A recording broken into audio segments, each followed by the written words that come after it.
കേരളത്തിലെയും ഇന്ത്യയുടെ പല ഭാഗത്തെയും സ്ഥലസഭകളിലെ വിശുദ്ധന്മാർക്ക് ഈ വർഷവും ഇപ്രകാരം ഒരുമിച്ച് കൂടി ദൈവത്തിൻ്റെ മുമ്പിലിരിക്കുവാൻ ഒരു വലിയ സന്ദർഭമാണ് കർത്താവ് നമുക്ക് നൽകിയത്. ഈ ക്യാമ്പിൽ സംബന്ധിക്കാൻ കഴിഞ്ഞത് ഒരു അനുഗ്രഹമായിട്ട് നമ്മൾ കണക്കാക്കുന്നു. ജോർജ് തോമസ് സഹോദരൻ ഇപ്പോൾ പ്രാർത്ഥിച്ചപ്പോൾ ദൈവസന്നിധിയിൽ അനുസ്മരിച്ചതുപോലെ കൊർന്നലിയൂസിൻ്റെ ഭവനത്തിൽ തൻ്റെ ഭവനക്കാരെല്ലാവരും ഒരുമിച്ച് കൂടി ഇരുന്നപ്പോൾ പത്രോസ് അങ്ങോട്ട് വന്നു. പത്രോസിനോട് താൻ പറഞ്ഞതായിരിക്കുന്ന വാക്ക്, ദൈവം നിന്നോട് കൽപ്പിച്ചതൊക്കെയും കേൾക്കുവാൻ ഞങ്ങളെല്ലാവരും ഇവിടെ ഒരുമിച്ച് കൂടിയിരിക്കുന്നു എന്നാണ്. ഈ ക്യാമ്പിൻ്റെ 3 ദിവസങ്ങളിലും നാം ഇവിടെ ഒരുമിച്ച് കൂടിയിരിക്കുമ്പോഴും നമുക്ക് വേറൊരു മനസ്ഥിതി ഇല്ല എന്ന് നമുക്കറിയാം.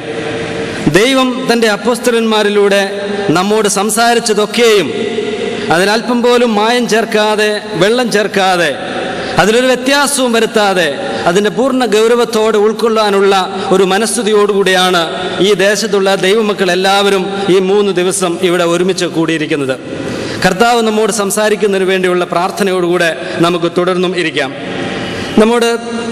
നാം ഓർത്തതുപോലെ ഇന്ന് നമ്മൾ പഠിക്കാനായിട്ട് പോകുന്ന ഈ സെഷനിൽ നമ്മൾ പഠിക്കാനായിട്ട് പോകുന്ന വിഷയം സമൃദ്ധിയുടെ സുവിശേഷം തിരുവചന വീക്ഷണത്തിൽ എന്നാണ്. ഷാജി ഓർപ്പിച്ചു, സുവിശേഷം ഒരു ബാലൻസ് ഉള്ള സന്ദേശമാണ് എന്ന് പറഞ്ഞു. ബാലൻസ് തെറ്റിപ്പോയാൽ എല്ലാവരുടെയും സമനില തെറ്റുമെന്ന് നമ്മൾ പറയുമല്ലോ. ആത്മീയ കാര്യത്തിലും ഉപദേശ വിഷയങ്ങളിലും നമുക്ക് ബാലൻസ് തെറ്റാനായിട്ട് പാടുള്ളതല്ല. സുവിശേഷത്തിൻ്റെ ബാലൻസ്, ബൈബിൾ സുവിശേഷ സന്ദേശത്തിൻ്റെ ആ സമതുലിത സ്ഥിതി എന്താണ് എന്ന് നമുക്ക് അല്പസമയം ഈ ക്ലാസ്സിലൂടെ നമ്മൾ ചിന്തിക്കുകയാണ് ചെയ്യുന്നത്. കർത്താവായ യേശു ക്രിസ്തു തൻ്റെ സഭയെ ഭരമേൽപ്പിച്ചതായിരിക്കുന്ന ദൗത്യം യേശു ക്രിസ്തുവിനെ ലോകത്തിന് പരിചയപ്പെടുത്തുക എന്ന ദൗത്യമാണ്. നിങ്ങൾ എനിക്ക് സാക്ഷികളാകുവിൻ എന്നാണ് കർത്താവ് അപ്പോസ്തലന്മാരോട് പറഞ്ഞത്. എന്നാൽ കഴിഞ്ഞ 2000 വർഷങ്ങളായി സഭയുടെ ചരിത്രം നമ്മൾ പരിശോധിച്ചാൽ ഏതെല്ലാം തരത്തിലും ഏതെല്ലാം രൂപത്തിലുമാണ് യേശുവിൻ്റെ സന്ദേശം ക്രൈസ്തവ സഭ ലോകത്തിൽ പ്രചരിപ്പിച്ചത് എന്ന് കാണാനായിട്ട് കഴിയും. പലപ്പോഴും അപ്പോസ്തലന്മാർ വരച്ചു കാട്ടിയതായിരിക്കുന്ന യേശു ക്രിസ്തുവിൻ്റെ ആ ക്രൂശിത ചിത്രമല്ല, വികലവും വിരൂപവുമായിരിക്കുന്ന മറ്റനേകം ചിത്രങ്ങളാണ് ലോകത്തിൽ യേശു ക്രിസ്തുവിൻ്റെതായിട്ട് മനുഷ്യൻ പ്രചരിപ്പിച്ചുകൊണ്ടിരിക്കുന്നത്, കഴിഞ്ഞ കാലങ്ങളിൽ പ്രചരിപ്പിച്ചതും. അപ്പോസ്തലന്മാർ പ്രസംഗിച്ച സുവിശേഷത്തിൽ നിന്നും വ്യത്യസ്തമായിരിക്കുന്ന സുവിശേഷങ്ങളാണ് ഇന്ന് പല നിലകളിലും ആളുകൾ പ്രസംഗിക്കുന്നത്. സാമൂഹികമായ പരിസ്ഥിതികൾക്കനുസരിച്ചും ഓരോരുത്തരുടെയും തത്വശാസ്ത്രത്തിനും ചിന്തകൾക്കും അനുസരിച്ചും സ്ഥാപിത താല്പര്യങ്ങൾക്കനുസരിച്ചുമുള്ള സുവിശേഷങ്ങൾ ഇന്ന് ലോകത്തിൽ പ്രസംഗിക്കുന്നുണ്ട്, ഇന്നും പ്രസംഗിച്ചുകൊണ്ടിരിക്കുക. ചില പേരുകളൊക്കെ ഒരുപക്ഷെ നിങ്ങൾക്ക് പരിചയമുണ്ടാകും. Liberal theology, liberation theology, feminist theology, black theology, death of God theology, Dalit theology, ഒരുപാട് തിയോളജികളുണ്ട്. ഈ തിയോളജികളുടെ പേരുകളൊന്നും നമുക്ക് സുപരിചിതമല്ലെങ്കിലും ഇതിലെ ആശയങ്ങളൊക്കെയും നമ്മുടെ മാധ്യമങ്ങളിലൂടെയും നമ്മുടെ പല പുസ്തകങ്ങളിലൂടെയൊക്കെ നമ്മുടെ ചിന്താധാരകളെ സ്വാധീനിക്കുന്നുണ്ടെന്നുള്ളത് ഒരു യാഥാർത്ഥ്യമാണ്. ഇന്നത്തെ ക്രിസ്തീയ സമൂഹത്തിൽ ഇപ്രകാരം പ്രസംഗിക്കപ്പെട്ടുകൊണ്ടിരിക്കുന്ന ഒരു വികല സുവിശേഷമാണ് സമൃദ്ധിയുടെ സുവിശേഷം, അഥവാ പ്രോസ്പെരിറ്റി തിയോളജി, പ്രോസ്പെരിറ്റി ഗോസ്പൽ എന്നൊക്കെ അറിയപ്പെടുന്നത്. പെന്തക്കോസ്ത്, കരിസ്മാറ്റിക് പശ്ചാത്തലത്തിലുള്ള പ്രസംഗകരാണ് പൊതുവെ ഈ തരത്തിലുള്ള സുവിശേഷത്തിൻ്റെ, ഈ വ്യത്യസ്ത സുവിശേഷത്തിൻ്റെ വക്താക്കൾ എന്ന് നമുക്കറിയാം. ഒരുപക്ഷെ നമ്മെ പോലെയുള്ള ആളുകളൊക്കെയും ഈ സുവിശേഷ പ്രസംഗരുടെ സുവിശേഷം ഏറെ കൊട്ടിഘോഷിക്കപ്പെടുന്ന പ്രസംഗങ്ങൾ കേൾക്കുമ്പോൾ നമ്മൾ ഇതിലൊക്കെ സ്വാധീനിക്കപ്പെടാനുള്ള സാധ്യതയുണ്ട്. അതുകൊണ്ട് ഒരു മുന്നറിയിപ്പ് എന്ന നിലയിലും നമ്മൾ മനസ്സിലാക്കുന്ന സുവിശേഷം എന്താണ് എന്നുള്ള ഒരു അനുസ്മരണം എന്ന നിലയിലും ഈ ക്ലാസ്സിനെ നമുക്ക് കൈകാര്യം ചെയ്യാം. എന്താണ് സമൃദ്ധി സുവിശേഷക്കാർ പൊതു ഉപദേശിക്കുന്നത് എന്ന് നമുക്ക് ആദ്യമായിട്ട് നോക്കാം.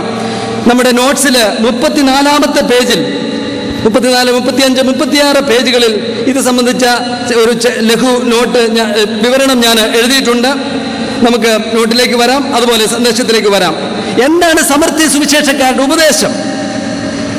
ചുരുക്കത്തിൽ അവർ പറയും, ഇന്ന് യേശു ക്രിസ്തു ലോകത്തിൽ ചെയ്തുകൊണ്ടിരിക്കുന്ന സർവപ്രധാന ദൗത്യം ഈ ലോകത്തിൽ സമൃദ്ധിയായും ഐശ്വര്യമായും ജീവിക്കാനുള്ള ഭൗതിക സുസ്ഥിതി, സാമ്പത്തിക സുസ്ഥിതി നൽകുക എന്നുള്ളതാണ്.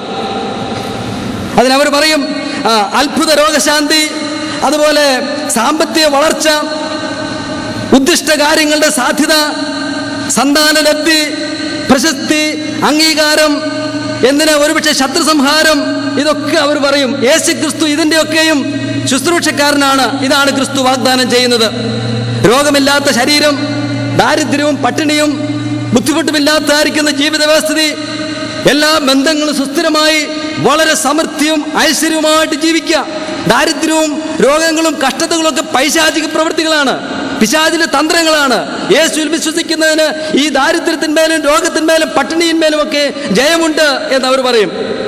ഒരുപക്ഷെ റോമാലേഖനം 14 അധ്യായത്തിന്റെ 17 വാക്യത്തിൽ നമുക്ക് സുപരിചിതമായ വാക്യത്തിലുള്ളതുപോലെ ദൈവരാജ്യം എന്നാൽ ഭക്ഷണവും പാനീയവുമാണ് എന്ന് പറഞ്ഞാൽ അതുപോലെയാണ് സുവിശേഷത്തിന്റെ അവതരണം. ഇതാണ് സമൃദ്ധിയുടെ സുവിശേഷം എന്ന് അവർ പൊതുവെ പറയുന്നത്. സാധാരണക്കാരായിരിക്കുന്ന ആളുകൾ, ലോകത്തിലെ എല്ലാ മനുഷ്യരും രോഗങ്ങളുണ്ട്, കഷ്ടതകളുണ്ട്, പ്രയാസങ്ങളുണ്ട്. അവരൊക്കെ ഇങ്ങനെയുള്ള സുവിശേഷം കേട്ടാൽ എന്തു ചെയ്യും? എവിടെയാണ് രോഗസൗഖ്യം, എവിടെയാണ് സാമ്പത്തിക മേന്മ, എവിടെയാണ് എൻ്റെ കടബാധ്യതകൾക്ക് പരിഹാരം എന്നൊക്കെ കേട്ട് ഇവരെല്ലാം ഇതിന്റെ പിന്നാലെ ഓടും, ഈ സുവിശേഷകന്മാരുടെ പിന്നാലെ പോകും. അവിടെ ഇവിടെയൊക്കെ ഓരോ കിംവദന്തികളും കേൾക്കും. അവിടെ സൗഖ്യമായി, ഇവിടെ കടബാധ്യത മാറി, ഇന്നലെ ബാബു ജോര സഹോദരൻ ഓർമ്മിപ്പിച്ചതുപോലെ ഇത്ര പേർക്ക് സൗഖ്യം കിട്ടി എന്നൊക്കെ പറഞ്ഞ് ചില റൂമറുകളും കിംവദന്തികളും ഒക്കെ ആകുമ്പോഴത്തേനും ആളുകളെല്ലാവരും അവിടെ ഓടിക്കൂടാനായിട്ട് ലക്ഷങ്ങളാണ് അവിടെ കൂടുന്നത്. നമ്മൾ ഈ കേരളത്തിലുടനീളം ഇത്ര പരസ്യമൊക്കെ കൊടുത്തിട്ട് 1000-2000 ആളുകളെ ഈ ചെറിയ ജനതയെ കൂട്ടത്തെ സംഘടിപ്പിക്കാനേ നമുക്ക് കഴിഞ്ഞിട്ടുള്ളൂ. എന്നാൽ ഇവിടെ രോഗശാന്തി പ്രസംഗിക്കട്ടെ, ഇവിടെ ഒരു അത്ഭുത പ്രവർത്തനം പ്രസംഗിക്കട്ടെ, ലക്ഷങ്ങൾ വരാനായിട്ട് സാധ്യതയുണ്ട്. അതിന് തക്കവണ്ണം ആളുകൾ ഇവിടെ വന്ന് പ്രസംഗിക്കണം. നമ്മളൊന്നും പറഞ്ഞാലും പോരാ, ആളുകൾ വരും. കാരണം ജനത്തിന്റെ ആവശ്യം ഇപ്രകാരമുള്ള ആവശ്യങ്ങളാണ് അവർ കാണുന്നത്. മാത്രമല്ല ഇവരുടെ പുസ്തകങ്ങൾ മാർക്കറ്റിൽ ലഭ്യമാണ്. നമ്മുടെ ബുക്ക് സ്റ്റാളിൽ ഒരു പക്ഷേ കാണുകയില്ലായിരിക്കും, സാധ്യത കുറവാണ്. ഇവരുടെ പുസ്തകങ്ങൾ വായിച്ചാൽ നമുക്ക് മനസ്സിലാകുന്ന ഒരു കാര്യം, ഐശ്വര്യത്തിലേക്കുള്ള കുറുക്കു വഴികൾ അവർ നമുക്ക് പറഞ്ഞു തരും.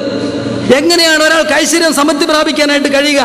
2 പ്രധാനപ്പെട്ട കാര്യങ്ങൾ അവരുടെ പുസ്തകത്തിലുണ്ട്. ഒന്നാമത്തെ കാര്യം, അവർ പറയും നമുക്ക് വേണ്ടത് എന്തെന്നുള്ള കാര്യങ്ങൾ നമ്മൾ ഭാവന കാണണം, വിഷ്വലൈസ് ചെയ്യണം. എന്താ നിങ്ങൾക്ക് വേണ്ടത്? ഒരു വീട് വേണോ? ഒരു വാഹനം വേണോ? ഒരു നല്ല ജീവിത പങ്കാളി വേണോ? എന്താ നിങ്ങൾക്ക് ആവശ്യമുള്ളത്? അത് കൃത്യമായിട്ട് നിങ്ങളുടെ മനസ്സിൽ അങ്ങ് കാണാനായിട്ട് കഴിയണം. നിങ്ങളുടെ യുക്തിക്ക് ചിലപ്പോൾ നിരക്കുമെന്ന് വരികയില്ല, പക്ഷെ അത് കൃത്യമായിട്ട് കാണാനുള്ള കഴിവ് നിങ്ങൾക്ക് വേണം. രണ്ടാമത്തെ കാര്യം, ഈ വിഷ്വലൈസ് ചെയ്ത് ഈ ഭാവന കണ്ട ഈ കാര്യത്തെ അവർ പറയും ഇൻക്യുബേറ്റ് ഇറ്റ് വിത്ത് ഫെയ്ത്ത് എന്ന് പറയും. മലയാളത്തിൽ പറഞ്ഞാൽ ഈ കണ്ട ഈ അത്ഭുതം ഉണ്ടല്ലോ, ഈ അത്ഭുതത്തെ ഒരു ഒരു ഒരു മുട്ടയായിട്ട് സങ്കല്പിച്ചാൽ അതിനെ വിശ്വാസത്തും കൊണ്ട് അടയിരുത്തി ഈ അത്ഭുത മുട്ടയെ അങ്ങ് വിരിയിച്ച് എടുക്കണം. ഒന്നാമത് കാണണം, രണ്ടാമത് അതിനെ വിശ്വാസം കൊണ്ട് അടയിരുത്തി അതിനെ അങ്ങ് വിരിയിച്ച് എടുത്താൽ മതി. പിന്നെ വിശ്വാസം എന്ന് പറഞ്ഞാൽ എന്താണ്? അവർക്കത് നിർവചനമുണ്ട്. വിശ്വാസം എന്ന് പറഞ്ഞാൽ ഒരു കാര്യം അങ്ങ് ഉറപ്പിക്കുക മനസ്സിൽ, ഇത് ഇങ്ങനെ എനിക്ക് അങ്ങോട്ട് കിട്ടും, ഉറപ്പായിട്ട് കിട്ടുമെന്ന് അങ്ങ് ഉറപ്പിക്കുക. എബ്രായലേഖനം 1-ാം അധ്യായത്തിന്റെ 1-ാമത്തെ വാക്യമൊക്കെ വായിക്കുമ്പോൾ ആശിക്കുന്നതിന്റെ ഉറപ്പും കാണാത്ത കാര്യങ്ങളുടെ നിശ്ചയവും ആണെന്ന് പറയും. അങ്ങ് ഉറപ്പിക്കുക. എന്നാൽ എങ്ങനെയാണ് ഈ ഉറപ്പ് വരുന്നത് എന്നതിന് അവർ പറയില്ല. 6-ാമത്തെ വാക്യം അവർ വായിക്കില്ല. ദൈവത്തെ അന്വേഷിക്കുന്നവൻ ദൈവമുണ്ട് എന്നും തന്നെ അന്വേഷിക്കുന്നവർക്ക് പ്രതിഫലം കൊടുക്കും, ദൈവത്തിന്റെ ഹിതമാണ് നമ്മുടെ ഉറപ്പിന്റെ അടിസ്ഥാനം എന്ന് അവർ പറയല. നിങ്ങളങ്ങ് മനസ്സിൽ ഉറപ്പിച്ചാൽ മതി എന്ന് പറയും. അത് കിട്ടുമെന്ന് പറയും. ശരിക്കും ഉറപ്പിക്കുക. കിട്ടിയില്ലെങ്കിൽ നിങ്ങൾക്ക് ഉറപ്പില്ലാത്തതുകൊണ്ടാണെന്ന് പറയും. എന്തുകൊണ്ടാണ് ഉറപ്പില്ലാത്തതെന്ന് അവർ പറയില്ല. അപ്പൊ 1-ാമത്തെ കാര്യം ഭാവന കാണുക, 2-ാമത്തെ ഉറപ്പിക്കുക. അവർ പറയും കാര്യകാരണ ബന്ധമൊന്നും ഈ ചോദ്യത്തിനും കിട്ടലിനും ഇല്ലെങ്കിലും ഇങ്ങനെ ഒരു വ്യവസ്ഥ ഈ പ്രപഞ്ചത്തിലുണ്ടെന്ന് അവർ പറയും. നമ്മൾ മനസ്സിൽ ഇച്ഛിക്കുന്ന കാര്യങ്ങൾ കിട്ടാനൊരു പ്രമാണമുണ്ട്. അത് ക്രിസ്ത്യാനിയാകേണ്ട ആവശ്യമില്ല.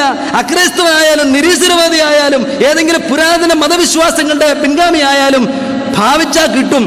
ബുദ്ധമതം അത് പഠിപ്പിക്കുന്നുണ്ടല്ലോ എന്ന് അവർ പറയും. പുരാതന മതങ്ങൾ അത് പഠിപ്പിക്കുന്നുണ്ടല്ലോ എന്ന് പറയും. അവർ പറയും അതാണ് പ്രപഞ്ചത്തിന്റെ 4th ഡയമെൻഷൻ എന്ന് അവർ പറയും. ഒരു 4-ാം തലം പരിപാടിയുണ്ട്. മനുഷ്യൻ ആഗ്രഹിച്ചാൽ മതി, ഉറപ്പിച്ചാൽ അത് കിട്ടും എന്ന് പറയും. ഈ 4-ാം തലം 4th ഡയമെൻഷൻ പരിപാടികൾ മറ്റു മതക്കാർക്ക് ചെയ്യാമെങ്കിൽ എന്താ ക്രിസ്ത്യാനികൾക്ക് ചെയ്തു കൂടാത്തത് എന്ന് പറയും. പണ്ടൊരു ചാച്ചനൊരു വീടിനൊക്കെ സ്ഥാനം കാണുന്ന ഒരാളായിരുന്നു, ഇപ്പൊ കാണാറില്ല. പുള്ളി പറയും വീടിന് സ്ഥാനം കാണുമ്പോൾ ദൂതലക്ഷണം എന്ന് പറഞ്ഞൊരു കാര്യമുണ്ട്. പഴയ കാരണന്മാർക്കൊക്കെ അറിയാം. ദൂതലക്ഷണം പറയാം, ഭൂതലക്ഷണം അല്ലാതാണ് ദൂതലക്ഷണം. അപ്പൊ ദൂതം വന്നു കഴിഞ്ഞിട്ടുണ്ടെങ്കിൽ ദൂതന്റെ ചില വരവും ചില നീക്കവും ചില വാക്കൊക്കെ കഴിയുമ്പോൾ ഇവരുടെ പുസ്തകത്തിൽ എഴുതിയിട്ടുണ്ട്, ഈ കാണുന്നതിൻ്റെ പുസ്തകത്തിൽ എഴുതിയിട്ടുണ്ട്, ഇന്നതൊക്കെ കണ്ടാൽ അങ്ങനെ വരുമെന്ന് അങ്ങ് പറഞ്ഞേരെന്നാണ് പറയുന്നത്. ഒട്ടൊക്കും ഒട്ടൊക്കാതെ പോകും എന്നും പറഞ്ഞു. അതിൻ്റെ അപ്പുറം എഴുതിയിട്ടുമുണ്ട്. മിക്കവാറും ഒക്കെ ഒത്തുവരും, ഒത്തെങ്കിൽ ഒത്തു, അല്ലേ എന്ന് പറഞ്ഞാൽ മനുഷ്യനങ്ങ് പറഞ്ഞാൽ മതി, അങ്ങ് നടക്കും എന്നാണ് അവർ പറയുന്നത്. ഇത് അക്രൈസ്തവർ ചെയ്യാമെങ്കിൽ എന്തുകൊണ്ട് ക്രിസ്ത്യാനിക്ക് ചെയ്തുകൂടാ? നമുക്ക് വളരെ പരിചയമുള്ള കൊറിയൻ ഉപദേശിയായ ചോയുടെ പുസ്തകം ഒരുപക്ഷെ നിങ്ങൾ എപ്പോഴെങ്കിലും വായിച്ചിട്ടുണ്ടാകും. അദ്ദേഹം രസകരമായൊരു കാര്യം പറയുന്നുണ്ട്, താൻ എങ്ങനെയാ പ്രാർത്ഥിക്കാൻ പഠിച്ചതെന്ന്. കൊറിയയിലെ ഒരു കൊച്ചു സഭയുടെ പാസ്റ്ററായിട്ട് താനെങ്ങനെ ഇരിക്കുക, 2ാം പാസ്റ്ററായിട്ട് ഇരിക്കുക. അപ്പോൾ തനിക്കൊരു ആവശ്യമുണ്ട്, എനിക്കൊരു മേശ വേണം, ഒരു കസേര വേണം, ഒരു സൈക്കിൾ വേണം. കർത്താവിനോട് മുട്ടിപ്പായിട്ട് പ്രാർത്ഥിച്ചു. 1 മാസം കഴിഞ്ഞിട്ടും ഉത്തരവൊന്നും കിട്ടില്ല. വീണ്ടും പ്രാർത്ഥിച്ചു. അപ്പൊ കർത്താവ് പറഞ്ഞു, ഞാൻ നിന്റെ പ്രാർത്ഥന അന്നേ കേട്ടല്ലോ. അപ്പൊ ഉപദേശിച്ചു ചോദിച്ചു, എന്നിട്ട് എവിടെ എൻ്റെ സൈക്കിൾ എവിടെ, എൻ്റെ മേശ എവിടെ, എൻ്റെ കസേര എവിടെ? കർത്താവ് പറഞ്ഞു, ഇതാ നിന്റെ കുഴപ്പം. എവിടെ ലോകത്തിൽ ആയിരക്കണക്കിന് സൈക്കിളുകളുണ്ട്, 10,000-കണക്കിന് തരം മേശകളുണ്ട്, കസേരകളുണ്ട്. ഏതാ വേണ്ടതെന്ന് നീ എന്നോട് പറഞ്ഞിട്ടുണ്ടോ? ഏത് കമ്പനിയുടെ സൈക്കിൾ വേണം, ഏത് തരം മേശ വേണം? ചോ പറഞ്ഞു, അയ്യോ കർത്താവേ, അത് അറിഞ്ഞില്ലല്ലോ. എനിക്ക് ഫിലിപ്പീൻസിൽ ഉണ്ടാകുന്ന മഹാഗണി മരം കൊണ്ടുണ്ടാക്കുന്ന ഒരു മേശയും ഇരുമ്പ് കൊണ്ടുള്ള ഒരു കസേര, അതിന് ചക്രങ്ങളും കൂടെ വേണം. ഒരു അംബാസഡറെ പോലെ അതിനകത്ത് എനിക്ക് ഇത്തിരി വെയിറ്റ് ആയിട്ട് ഇരിക്കണം കസേരയും. അതുപോലെ തന്നെ എനിക്ക് അമേരിക്കയിൽ ഉണ്ടാക്കിയ ഗിയറുള്ള ഒരു സൈക്കിളും വേണമെന്ന് പറഞ്ഞു. നിഷ്പ്രയാസം കർത്താവ് കൊടുത്തു. വെറുതെ കർത്താവിനെ കൺഫ്യൂഷനിലാക്കുന്ന പരിപാടി നിങ്ങൾ ചെയ്യരുത്. ചോദിക്കുവാണെങ്കിൽ സ്പെസിഫിക് ആയിട്ടൊക്കെ പറയണം. നിങ്ങൾക്കൊരു ഭർത്താവിന് വേണോ? പാസ്റ്റർ ജോയുടെ ഉപദേശമുണ്ട്, ചുമ്മാ ജീവിത പങ്കാളി തരണമേ എന്നൊന്നും പ്രാർത്ഥിച്ചാൽ കർത്താവ് തരികയല്ല. കർത്താവ് ആകെ അസ്വസ്ഥനാവും. ഇത് ആരെ തരും? എന്തൊരു ആളുകൾ, എന്തൊരു ചെറുപ്പക്കാരായ നാട്ടിലുള്ളത്. നിനക്ക് ആരെ വേണം? ഏത് വർഗക്കാരൻ, ഏത് നിറക്കാരൻ, ഏത് ജാതിക്കാരൻ, ഏത് സ്വഭാവമുള്ളവൻ, എന്ത് വിദ്യാഭ്യാസം വേണം, ഏതെല്ലാം സ്വഭാവവിശേഷങ്ങൾ കൃത്യം അക്കൗട്ട് പറഞ്ഞാൽ മാത്രമേ പറ്റുമെങ്കിൽ കടലാസിൽ എഴുതി വെച്ചിട്ട് എന്നും എടുത്ത് നോക്കിയിട്ട് ഇങ്ങനെ തരണം, ഇത് കിട്ടും കിട്ടും കിട്ടുമെന്ന് ഉറച്ചു വിശ്വസിക്കണം. നിനക്ക് കിട്ടും. പ്രിയപ്പെട്ടവർ, ഇതാണ് ദൈവമക്കൾക്ക് ഐശ്വര്യം വരാനുള്ള വഴി എന്ന് അവരുടെ പല പുസ്തകങ്ങളും, മലയാളത്തിലൊക്കെ അതിൻ്റെ പരിഭാഷകളും പലരും ഈ ഉപദേശം വേറെ പലരും ഒക്കെ എഴുതിയിട്ടുണ്ട്. പല പുസ്തകങ്ങളൊക്കെ വായിച്ച് നമുക്ക് തന്നിട്ടുണ്ട്. അതായത് അവർ പറയും, പ്രാർത്ഥന എന്ന് പറഞ്ഞാൽ ഒരിടത്ത് പറഞ്ഞാൽ കർത്താവെ തരണമേ എന്നല്ല. ഒരു ഹോട്ടലിൽ പോയിട്ട് ഒരു മെനു വായിച്ചിട്ട്, കാർഡ് വായിച്ചിട്ട്, ചില സാധനങ്ങളൊക്കെ നമ്മുടെ അടുത്തേക്ക് വെച്ചിട്ട് ഓർഡർ ചെയ്യാൻ നമ്മൾ ചെയ്യുന്നല്ലേ. You order the things, the Lord is at your service. കർത്താവ് നിങ്ങളുടെ ശുശ്രൂഷയ്ക്കായിട്ട് വന്ന് നിങ്ങൾക്ക് തരാനായിട്ട് ഇങ്ങനെ എന്താ വേണ്ടതെന്ന് ചോദിച്ചുകൊണ്ടിരിക്കുകയാണ്. പ്രാർത്ഥനയെ പറ്റിയുള്ള തെറ്റിദ്ധാരണ, വിശ്വാസത്തെ പറ്റിയുള്ള തെറ്റിദ്ധാരണ. പ്രിയപ്പെട്ടവരെ, ദൈവമക്കൾ ഇവിടെ ദുരിതത്തിലും രോഗത്തിലും കഴിയേണ്ടവരല്ലെന്ന് അവർ പറയും. അവർ പറയും, ഈ 4-ാം തരം തന്ത്രത്തിലൂടെ സമൃദ്ധിയും ഐശ്വര്യവും ഒക്കെ കൈവശമാക്കി ലോകത്തിൽ ആധിപത്യം ഉറപ്പിക്കേണ്ടവരാണ്. നമ്മളാണ് ഈ ലോകത്തിന്റെ സാമ്പത്തിക കാര്യം നിയന്ത്രിക്കേണ്ടത്. അവരതിനെ പറയും ഡൊമീനിയൻ തിയോളജി. നമ്മൾ കൂടെ ദാരിദ്ര്യവും വിഷമങ്ങളും അല്ല ദൈവം വെച്ചിരിക്കുന്നത്. ഐശ്വര്യവും സമൃദ്ധിയും ഈ ലോകത്തിന്റെ സാമ്പത്തിക ചുക്കാൻ പിടിക്കേണ്ടത് ഇവിടുത്തെ വിശ്വാസികളാണ്. കുറച്ച് കഴിയുമ്പോൾ ഈ തന്ത്രത്തിലൂടെ നമ്മൾ ആയിരിക്കും ഈ ലോകത്തിന് കൈകാര്യം ചെയ്യുന്നവരായിരിക്കുന്ന ആളുകൾ. Dominion theology. ചുരുക്കത്തിൽ ഇതാണ് പ്രോസ്പെരിറ്റി ഗോസ്പൽ എന്ന് പറഞ്ഞ പുസ്തകങ്ങളിലും പ്രസംഗങ്ങളിലും ഒക്കെ നമ്മൾ കാണുന്നത്. ഞാൻ ചുരുക്കത്തിൽ അങ്ങ് അവതരിപ്പിച്ചത്. എന്നാൽ ഇതായിരുന്നു യഥാർത്ഥത്തിൽ യേശുക്രിസ്തു വാഗ്ദാനം ചെയ്ത സുവിശേഷം. ഇതാണ് അപ്പോസ്തലന്മാർ തങ്ങളുടെ സുവിശേഷത്തിൽ തങ്ങളുടെ പുസ്തകങ്ങളിൽ പ്രസംഗിച്ചത്. പരിശുദ്ധാത്മാവ് ഇന്ന് ലോകത്തിൽ ചെയ്തുകൊണ്ടിരിക്കുന്ന പ്രവൃത്തി ഇതാണോ പ്രിയപ്പെട്ടവരെ? നമുക്ക് ബൈബിളിലേക്ക് ഒന്ന് തിരിഞ്ഞു നോക്കാം. ചിലപ്പോൾ ഞാനിത് പറയുമ്പോൾ നിങ്ങൾക്ക് തോന്നും, അപ്പൊ ഇതൊന്നും ഇല്ലേ എന്ന് നിങ്ങൾ തോന്നും. രാജു നേരത്തെ പറഞ്ഞു, സുവിശേഷത്തിന്റെ ഉപദേശത്തിന് ഒരു ബാലൻസ് ഉണ്ട് എന്ന് പറഞ്ഞു. നമുക്കറിയാം, എല്ലാ ഉപദേശങ്ങളും തെറ്റിപ്പോകുന്നത് ബാലൻസ് തെറ്റുമ്പോഴാണ്. ഒരു കാലത്ത് ആദിമസഭയിലെ 2-ാം നൂറ്റാണ്ടും 3-ാം നൂറ്റാണ്ടിലും ഡോസറ്റിസ് എന്ന് പറഞ്ഞ ഒരു ഉപദേശം ഉണ്ടായിരുന്നു. യേശുക്രിസ്തു ദൈവമാണെന്ന് അവർ പറഞ്ഞു. അവർ ഉറപ്പിച്ചു പറഞ്ഞു ദൈവമാണ്. എന്നാൽ അവർ അതിൻ്റെ കൂടെ ഒന്നുകൂടി പറഞ്ഞു മനുഷ്യനല്ല എന്ന് പറഞ്ഞു. ദൈവം മാത്രമാണ്. ദൈവമല്ലേ? ആണ്. പക്ഷെ ദൈവം മാത്രമാണോ? മനുഷ്യനാണ്. അപ്പോൾ വേറൊരു കൂട്ടർ എന്ന് പറഞ്ഞു യേശുക്രിസ്തു മനുഷ്യനാണ്, അഡോപ്ഷനിസം, മനുഷ്യൻ മാത്രമാണെന്ന് പറഞ്ഞു. അല്ലേ? അങ്ങനെയാണോ? കണ്ടോ, എംഫസിസ് മാറിപ്പോയത് കൊണ്ടോ? യേശുക്രിസ്തുവിന്റെ അമ്മയായ മറിയത്തെ പറ്റി ഒരുപക്ഷെ നമുക്ക് ഇത് ഉപദേശം വരാം. ഒരു കൂട്ടർ പറയും ദൈവമാതാവ് എന്ന് പറഞ്ഞ് സ്വർലോകരാജ്ഞിയാക്കി വെക്കും. വേറൊരു കൂട്ടർ പറയും സാധാരണ ആളുകൾ പറയുന്ന പോലെ ഒരു മുട്ടത്തോടാന്ന് പറഞ്ഞ് കഴിഞ്ഞില്ലേ, ഉദ്ദേശം കഴിഞ്ഞില്ലേ, കളഞ്ഞേരെ കറിവേപ്പിലയാണ് എന്ന് പറഞ്ഞു. എവിടെയാണ് അതിന്റെ സത്യം കിടക്കുന്നത്? ബൈബിളിലാണ് അതിന്റെ സത്യം കിടക്കുന്നത്. സ്നാനത്തെ പറ്റി ഒരു കൂട്ടർ പറയും രക്ഷയ്ക്ക് സ്നാനം വേണം, സ്നാനമാണ് സർവസ്വം എന്ന് പറയും. ഒരു കൂട്ടർ പറയും സ്നാനം വേണ്ടാന്ന് പറയും. എവിടെയാ അതിന്റെ സത്യം? അതിന്റെ മധ്യത്തിൽ ബൈബിൾ ഒരു ബാലൻസ് വെച്ചിട്ടുണ്ട്. രക്ഷയെപ്പറ്റി, സുവിശേഷത്തെ പറ്റി, സകലോപദേശങ്ങളെ പറ്റിയും വേദപുസ്തകത്തിന്റെ ബാലൻസ് സൂക്ഷിക്കാനായിട്ട് കഴിഞ്ഞാൽ അവരാണ് അപ്പോസ്തലന്മാരുടെ സുവിശേഷം വിശ്വസിക്കുന്നവരായിരിക്കുന്ന ആളുകൾ. അതുപോലെ സമൃദ്ധിയുടെ സുവിശേഷവും ഈ പ്രോസ്പെരിറ്റി തിയോളജിയും ഐശ്വര്യവും സമൃദ്ധിയും രോഗസൗഖ്യമൊക്കെ പ്രസംഗിക്കുമ്പോൾ ഇതൊന്നും ബൈബിളിൽ ഇല്ല എന്നല്ല നമ്മൾ പറയുന്നത്. ബൈബിൾ സമൃദ്ധി പറയുന്നുണ്ട്, ബൈബിൾ ഐശ്വര്യം പറയുന്നുണ്ട്, ബൈബിൾ രോഗസൗഖ്യത്തെ പറ്റി പറയുന്നുണ്ട്. എന്നാൽ ബൈബിളിന്റെ ബാലൻസ് നമുക്ക് നിലനിർത്താനായിട്ട് പറ്റുമോ? രക്ഷാ പരിപാടിയിൽ ഈ വക കാര്യങ്ങളുടെ ഒക്കെ പ്രസക്തി എന്താണ്, അതിന്റെ സ്ഥാനം എവിടെയാണ് എന്ന് നിർണ്ണയിക്കുന്നതിലാണ് നമ്മുടെ വിജയം. അല്ലാതെ മനുഷ്യന്റെ ആഗ്രഹങ്ങൾക്കും മോഹങ്ങളും അനുസരിച്ച് ബൈബിളിനെ വ്യാഖ്യാനിക്കാനായിട്ട് നമുക്ക് അവകാശമില്ല. മനുഷ്യന്റെ സ്ഥാപിത താല്പര്യങ്ങൾക്കനുസരിച്ച് ബൈബിളിലെ വാക്യങ്ങളെ അവിടെയും ഇവിടെയും മിസ്കോട്ട് ചെയ്തിട്ട് തെറ്റായിട്ട് ഉദ്ധരിച്ചിട്ട് പ്രസംഗിക്കാനുള്ള അവകാശം നമുക്കില്ല. ബൈബിളിന്റെ ബാലൻസ് നമുക്ക് സൂക്ഷിക്കാനായിട്ട് ശ്രമിക്കാം. നമ്മുടെ നോട്ടിൽ ഞാൻ 10 വസ്തുതകൾ ഞാൻ രേഖപ്പെടുത്തിയിട്ടുണ്ട്. ഈ സുവിശേഷത്തെ പറ്റി, സമൃദ്ധിയുടെ സുവിശേഷത്തെ പറ്റി മനസ്സിലാക്കാനായിട്ട് ശ്രമിക്കുമ്പോൾ ആ 10 കാര്യങ്ങൾ വളരെ ചുരുക്കമായി നമ്മുടെ മുമ്പിൽ ഞാൻ അവതരിപ്പിക്കാനായിട്ടാണ് ഞാൻ ശ്രമിക്കുന്നത്. ഒന്നാമത്തെ കാര്യം, ദൈവത്തിന്റെ രക്ഷാപരിപാടി മനുഷ്യന്റെ സമഗ്രമായ ഐശ്വര്യം ലക്ഷ്യമാക്കിയുള്ളതാണ്. പ്രിയപ്പെട്ടവരെ, ബൈബിളിലെ സന്ദേശം ദാരിദ്ര്യത്തിന്റെ സന്ദേശമല്ല. യേശുക്രിസ്തുവിൽ വിശ്വസിച്ചാൽ എല്ലാവരെയും ദരിദ്രരാക്കാം, ആരോഗ്യമുള്ള ശരീരങ്ങൾക്ക് രോഗം തരാം എന്നല്ല ബൈബിൾ പ്രസംഗിക്കുന്നത്. മാത്രവുമല്ല, നിങ്ങളുടെ രോഗവും കഷ്ടവും ഒക്കെ അവിടെ ഇരിക്കട്ടെ, അതുമായിട്ട് എങ്ങനെയെങ്കിലുമൊക്കെ ഒന്ന് പൊരുത്തപ്പെട്ട് അഡ്ജസ്റ്റ് ചെയ്തൊക്കെ പോകാനായിട്ട് പഠിപ്പിക്കാം. അതുമല്ല ദൈവം പഠിപ്പിക്കുന്നത്. ബൈബിൾ പഠിപ്പിക്കുന്നത് സമൃദ്ധിയെ പറ്റിയാണ്, യഥാർത്ഥമായിരിക്കുന്ന സമൃദ്ധി. പണ്ട് കാർൽ മാർക്സും മറ്റും പറഞ്ഞു, മതം മനുഷ്യനെ മയക്കുന്ന കറുപ്പാണെന്ന് പറഞ്ഞു. Christianity is not an opium.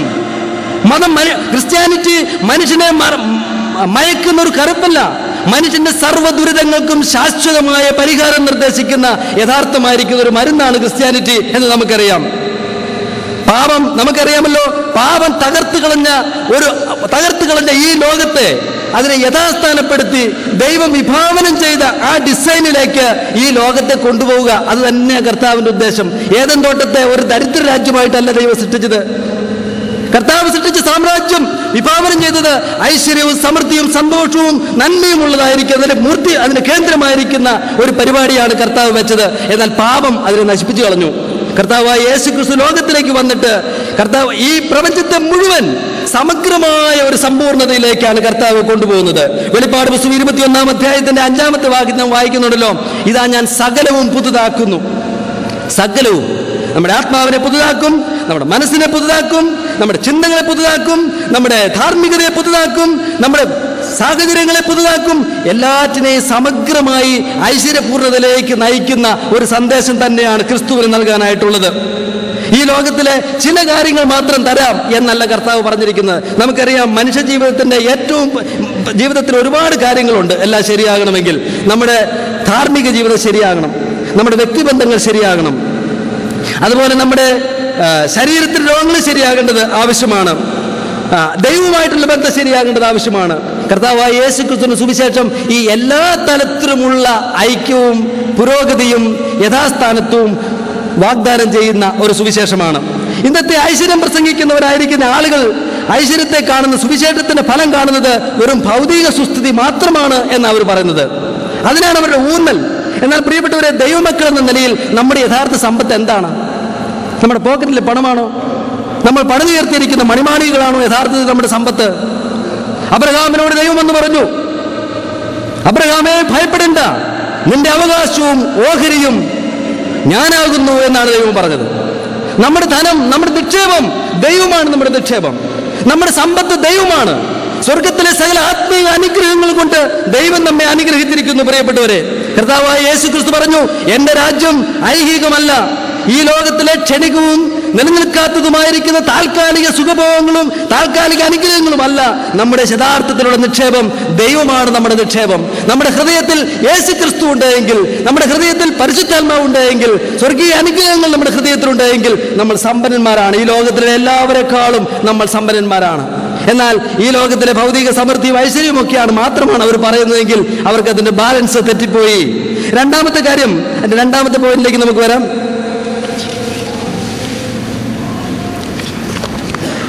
ആത്മീകവും ധാർമ്മികവുമായ സുസ്ഥിതിക്ക് ഭൗതികവും ശാരീരികവുമായ സുസ്ഥിതിയേക്കാൾ ഏറെ പ്രാധാന്യമുണ്ട്.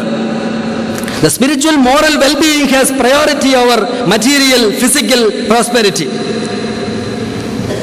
നമുക്കറിയാം, രോഗാതുരമായ ഒരു ലോകത്തിലാണ് നാം ജീവിക്കുന്നത്. എന്നാൽ ഈ ലോകത്തിന്റെ പ്രശ്നങ്ങളെ പരിഹരിക്കാനായിട്ടുള്ള ആ രോഗത്തിന്റെ ഡയഗ്നോസിസ്, ഈ രോഗനിർണയം, ഈ രോഗത്തിന്റെ യഥാർത്ഥമുള്ള കാരണം എന്താണ്? നമുക്കറിയാം, രോഗങ്ങൾ വരുമ്പോൾ അതിന്റെ സിംറ്റംസിനെ ചികിത്സിച്ചാൽ പോരല്ലോ, ബാക്കി ലക്ഷണങ്ങളെ ചികിത്സിച്ചാൽ രോഗങ്ങൾ മാറിയല്ല. അതിന്റെ കാരണം എന്താണെന്ന് മനസ്സിലാക്കി അതിനെ ചികിത്സിച്ച് ഭേദമാക്കുമ്പോൾ മറ്റു കാര്യങ്ങളൊക്കെ ശരിയായിക്കൊള്ളും. ഒരു വാഹനം നമ്മൾ കേടായാൽ ഒരു വർക്ക്ഷോപ്പിൽ കൊണ്ടുപോയാൽ പല തകരാറുകൾ ഓടുന്നില്ല, പല തകരാറുകൾ പറഞ്ഞാലും അവർ ചിലപ്പോൾ നോക്കിയിട്ട് പറയും, ഇതാ ഇവിടെ ഒരു നട്ട് ലൂസായി കിടക്കുകയാണ്, അതാണ് ഇതിൻ്റെ ഏക കാരണം. അതങ്ങ് ടൈറ്റ് ആക്കുമ്പോഴോ ബാക്കി എല്ലാ കാര്യവും ചിലപ്പോൾ അങ്ങ് ശരിയാവും. ചെറിയൊരു പ്രശ്നമേ ഉണ്ടാവുള്ളൂ, അല്ലെങ്കിൽ ഒരു സ്ഥലത്തായിരിക്കും പ്രശ്നം, അതിൻ്റെ പ്രത്യാഘാതങ്ങൾ എല്ലായിടത്തും കാണും. ഈ ലോകം മുഴുവൻ താളപ്പുഴ വന്നതായിരിക്കും ഒരു സംവിധാനമാണ്. മനുഷ്യജീവിതം മുഴുവൻ അതിൻ്റെ യഥാർത്ഥ അവസ്ഥയെന്നും വ്യത്യാസപ്പെട്ട് തകർന്നു പോയൊരു സംവിധാനമാണ്. ഇത് ശരിയാക്കാനായിട്ട് ഏത് നട്ടാണ് ലൂസായി പോയിരിക്കുന്നത്?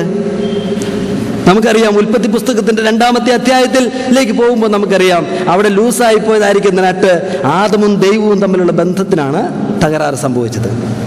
ആദമും ദൈവവും തമ്മിലുള്ള ബന്ധം ശരിയായാൽ, ദൈവത്തിലേക്ക് തിരിച്ചു വരാനായിട്ട് തനിക്ക് കഴിഞ്ഞാൽ ഈ ലോകത്തിന്റെ പ്രശ്നങ്ങളൊക്കെ യഥാസ്ഥാനപ്പെടും. ദൈവമായിട്ടുള്ള ബന്ധം വഷളായപ്പോഴാണ് ഈ ലോകത്തിന്റെ എല്ലാ പ്രശ്നവും, കഷ്ടതയും പ്രയാസങ്ങളും രോഗങ്ങളും മുള്ളും പറക്കാരയും വേദനയും ശാപവും ദുരിതവും എല്ലാം ലോകത്തിലേക്ക് വന്നത് എങ്കിൽ അതിൻ്റെയൊക്കെ പരിഹാരം എവിടെയാണ്? ദൈവവുമായിട്ടുള്ള ബന്ധം ശരിയാക്കണം. അതുകൊണ്ട് ദൈവത്തിന്റെ വചനം നമ്മോട് പറയുന്നത് ദൈവത്തോടുള്ള ബന്ധം ശരിയാക്കുന്നതാണ് ലോകത്തിന്റെ ഐശ്വര്യത്തിലേക്ക് തിരിച്ചു പോകാനുള്ള, ദൈവികമായ ഐശ്വര്യത്തിലേക്ക് തിരിച്ചു പോകാനുള്ള നമ്മുടെ വഴി. സുവിശേഷത്തിന്റെ ഊന്നൽ അതുകൊണ്ട് എപ്പോഴും ഈ ദൈവബന്ധം ശരിയാക്കുന്നതിലാണ്. യേശുക്രിസ്തു ലോകത്തിലേക്ക് വന്നത് പൗലോസ് അപ്പോസ്തലൻ തിമോത്തിക്ക് എഴുതിയ ലേഖനം 1-ാം ലേഖനം അതിന്റെ 15-ാമത്തെ വാക്യത്തിൽ പറഞ്ഞതുപോലെ യേശുക്രിസ്തു പാപികളെ രക്ഷിപ്പാൻ ലോകത്തിലേക്ക് വന്നു എന്നുള്ള പ്രസ്താവം എല്ലാവരും സ്വീകരിപ്പാൻ യോഗ്യമായിരിക്കുന്ന വചനമാണ്. യേശു പാപികളെ രക്ഷിപ്പാനായിട്ട് വന്നു. ദൈവവും മനുഷ്യനും തമ്മിലുള്ളതായി അന്യപ്പെട്ടു പോയതായിരിക്കുന്ന ആ ബന്ധത്തെ യഥാസ്ഥാനപ്പെടുത്തുവാനാണ് കർത്താവ് യേശുക്രിസ്തു ലോകത്തിലേക്ക് വന്നത്. ദൈവത്തിന്റെ കൃപ മനുഷ്യനും ദൈവവും തമ്മിൽ രമ്യമായിട്ട് ജീവിക്കാൻ ആവശ്യമായിരിക്കുന്ന കഴിവ് ശക്തിയും അതാണ് കർത്താവ് നമുക്ക് യഥാർത്ഥമായിട്ട് തന്നത്. ആ സർവ്വപ്രധാനമായിരിക്കുന്ന കാര്യത്തിന് ശ്രദ്ധ നൽകാതെ ശാരീരിക സൗഖ്യം പ്രസംഗിക്കുന്നത് കൊണ്ട് അത് ബൈബിളിന്റെ ഉപദേശമല്ല. ലോകത്തിലുള്ള ഭൗതിക സമൃദ്ധി പ്രസംഗിക്കുന്നത് ബൈബിളിന്റെ ഉപദേശമല്ല. ദൈവവും മനുഷ്യനും തമ്മിലുള്ളതായിരിക്കുന്ന ബന്ധം ശരിയാകണം. അപ്പോസ്തലന്മാരൊക്കെ പ്രസംഗിച്ചതാണ്. ഫിലിപ്പിയ ലേഖനം 1-ാം അധ്യായത്തിന്റെ 8-ാമത്തെ ഫിലിപ്പിയ ലേഖനത്തിൽ പൗലോസ് അപ്പോസ്തലൻ പറഞ്ഞു, ഫിലിപ്പിയ ലേഖനത്തിൽ തനിക്കുണ്ടായിരുന്ന ശ്രേഷ്ഠതകളെയും തനിക്കുണ്ടായിരുന്ന ലോകപ്രകാരമായിരിക്കുന്ന മഹത്വങ്ങളെയൊക്കെ പൗലോസ് ഉപേക്ഷിച്ച് താന് 1-ാം സ്ഥാനം കൊടുത്തത് എന്തിനാണ്? അവനെ അറിയണം, അവന്റെ പുണ്യസ്ഥാനത്തിന് ശക്തി അനുഭവിച്ചറിയണം, അവന്റെ കഷ്ടാനുഭവങ്ങളുടെ കൂട്ടായ്മ അനുഭവിച്ചറിയണം, അവന്റെ മരണത്തോട് ഐക്യപ്പെടണം. ഭൗതിക സമൃദ്ധിയുടെ സുവിശേഷമല്ല പൗലോസ് അപ്പോസ്തലൻ പ്രസംഗിച്ചത്. അതൊക്കെ ഒരുപക്ഷെ ഭൗതിക സമൃദ്ധിയും ഈ ലോകത്തിൽ കിട്ടുന്ന സുസ്ഥിതികളും ഒക്കെ നമ്മൾ ചിലപ്പോൾ വലിയ വലിയ സാധനങ്ങളൊക്കെ വാങ്ങുമ്പോൾ കിട്ടുന്നതായിരിക്കും ചില കോംപ്ലിമെന്റ്സ് പോലെ മാത്രമേ ഇരിക്കുന്നുള്ളൂ. ഇന്നത്തെ കാലത്തെല്ലാം കോംപ്ലിമെന്റ്സ് അല്ലേ, ഏത് കാര്യത്തിനും കോംപ്ലിമെന്റ്സും ചെറിയ ചെറിയ സമ്മാനം കൊടുക്കും. അപ്പോൾ നമ്മളൊക്കെ പലപ്പോഴും ആളുകൾ കുട്ടികളൊക്കെ ആണെങ്കിൽ ഈ കോംപ്ലിമെന്റ്സിന്റെ പിന്നാലെ ഓടുന്നവരായിരിക്കുന്ന ആളുകളാണ്. സമ്മാനം എന്താണെന്നല്ല, കാര്യം എന്താണെന്നല്ല നോക്കുന്നത്, അതിൻ്റെ കൂടെ കിട്ടുന്ന സാധനങ്ങൾ എന്താണ്. 2 മിഠായി കൊടുത്താലും അവർക്ക് സന്തോഷമായി തീരും. പ്രിയപ്പെട്ടവരെ, ഈ ലോകത്തിലുള്ള താൽക്കാലിക സുഖങ്ങളും താൽക്കാല രോഗസൗഖ്യങ്ങളും ഒക്കെ വല്ലപ്പോഴും ഒക്കെ കിട്ടുന്ന കോംപ്ലിമെന്റ്സ് മാത്രം. ദൈവം നമുക്ക് നൽകുന്ന ഗിഫ്റ്റ് എന്താ? നിത്യജീവനാണ് കർത്താവ് നമുക്ക് നൽകിയിരിക്കുന്ന സന്തോഷം. ദൈവത്തോടുള്ള യഥാർത്ഥമായിരിക്കുന്ന ബന്ധമാണ് നമുക്ക് ദൈവം നൽകിയിരിക്കുന്ന വലിയ സമാധാനം. ഫിലിപ്പോസ് കർത്താവിനോട് പറഞ്ഞ വാക്യം നമ്മൾ മറക്കാതിരിക്കണം. ഫിലിപ്പോസ് പറഞ്ഞു, കർത്താവേ, ഞങ്ങൾക്ക് പിതാവിനെ കാണിച്ചു തരണമേ, ഞങ്ങൾക്ക് അത് മതി. ദൈവമക്കളുടെ ആഗ്രഹം അതാണ്. ദൈവത്തെ ഒന്ന് കാണാനായിട്ട് കഴിഞ്ഞാൽ, പിതാവിന്റെ തേജസ് ഒന്ന് കാണാനായിട്ട് കഴിഞ്ഞാൽ, ആ തിരുമുഖം ദർശിക്കാനായിട്ട് കഴിഞ്ഞാൽ ഞങ്ങൾക്ക് അത് മതി. അതല്ലേ കർത്താവ് പറഞ്ഞത്, സർവ്വലോകവും നേടിയാലും നിന്റെ ആത്മാവിനെ നഷ്ടമായാൽ നിനക്ക് എന്ത് പ്രയോജനം? ഈ ലോകം നമുക്ക് വേണ്ട പ്രിയപ്പെട്ടവരെ. ഈ ലോകത്ത് നമുക്ക് സാമ്രാജ്യങ്ങളൊന്നും വേണ്ട. കർത്താവെ, നിന്നെ ഒന്ന് കണ്ടാൽ മതി, നിന്നെ ഒന്ന് അറിഞ്ഞാൽ മതി. നിന്റെ പുനരുത്ഥാനത്തിന്റെ ശക്തി, ആ കഷ്ടാനുഭവങ്ങളുടെ കൂട്ടായ്മ അത് അനുഭവിച്ചറിയണം. അതാണ് ഞങ്ങൾക്ക് പ്രധാനപ്പെട്ട കാര്യം. അതല്ലേ പ്രവാചകന്മാരൊക്കെ പറഞ്ഞത്. മുന്തിരിവള്ളി തളുക്കാതിരിക്കും, അത്തിവൃക്ഷം പൂക്കാതിരിക്കും, ഗോശാലകളിൽ കന്നുകാലി കാണുകയില്ല, നിന്റെ ആട്ടിൻകൂട്ടമൊക്കെ നശിച്ചു പോയേക്കാം. ഇതൊക്കെ സംഭവിച്ചാലും ഞാൻ എൻ്റെ യഹോവയായ കർത്താവിൽ എപ്പോഴും സന്തോഷിക്കും. അതാണ് ദൈവമക്കൾക്ക് കർത്താവ് നൽകിയിരിക്കുന്ന സമാധാനം. അതാണ് ഭക്തന്മാരുടെ സന്തോഷം. അവിടെയായിരുന്നു നമുക്കറിയാം. അപ്പം തൃപ്തരായതുകൊണ്ടോ, അതുകൊണ്ട് വീഞ്ഞു കുടിച്ച് സംതൃപ്തരായതുകൊണ്ടോ യേശുവിന്റെ പിന്നാലെ പോയ ആളുകളെ നമുക്കറിയാം. എന്നാൽ കർത്താവായ യേശു ക്രിസ്തുവിനെ കഠിനമാക്കി കേട്ടപ്പോൾ അവരെല്ലാവരും വിട്ടുപോയി. നിങ്ങൾ അപ്പം നിന്ന് തൃപ്തരായതുകൊണ്ടാണ് എന്നെ അന്വേഷിക്കുന്നത് എന്ന് പറഞ്ഞു. അപ്പോസ്തലന്മാരോട് കർത്താവ് ചോദിച്ചു, നിങ്ങളും വിട്ടുപോകുന്നു എന്ന് ചോദിച്ചു. അവർ പറഞ്ഞു, കർത്താവേ, ഞങ്ങൾ എങ്ങോട്ട് പോകുമെന്ന് ചോദിച്ചു. എവിടെ പോകും? നിത്യജീവന്റെ വചനങ്ങൾ നിന്റെ പക്കലുണ്ട് എന്ന് പറയും. പ്രിയപ്പെട്ടവരെ, കർത്താവായ യേശു ക്രിസ്തുവിന്റെ പിന്നാലെ നമ്മൾ നിൽക്കുന്നതിന്റെ കാരണം അപ്പം തിന്നാനല്ല, ഈ ലോകത്തിന്റെ വെള്ളം കുടിക്കാനല്ല, ഈ ലോകത്തിന്റെ സാമ്പത്തിക സുസ്ഥിതിക്ക് വേണ്ടിയിട്ടല്ല.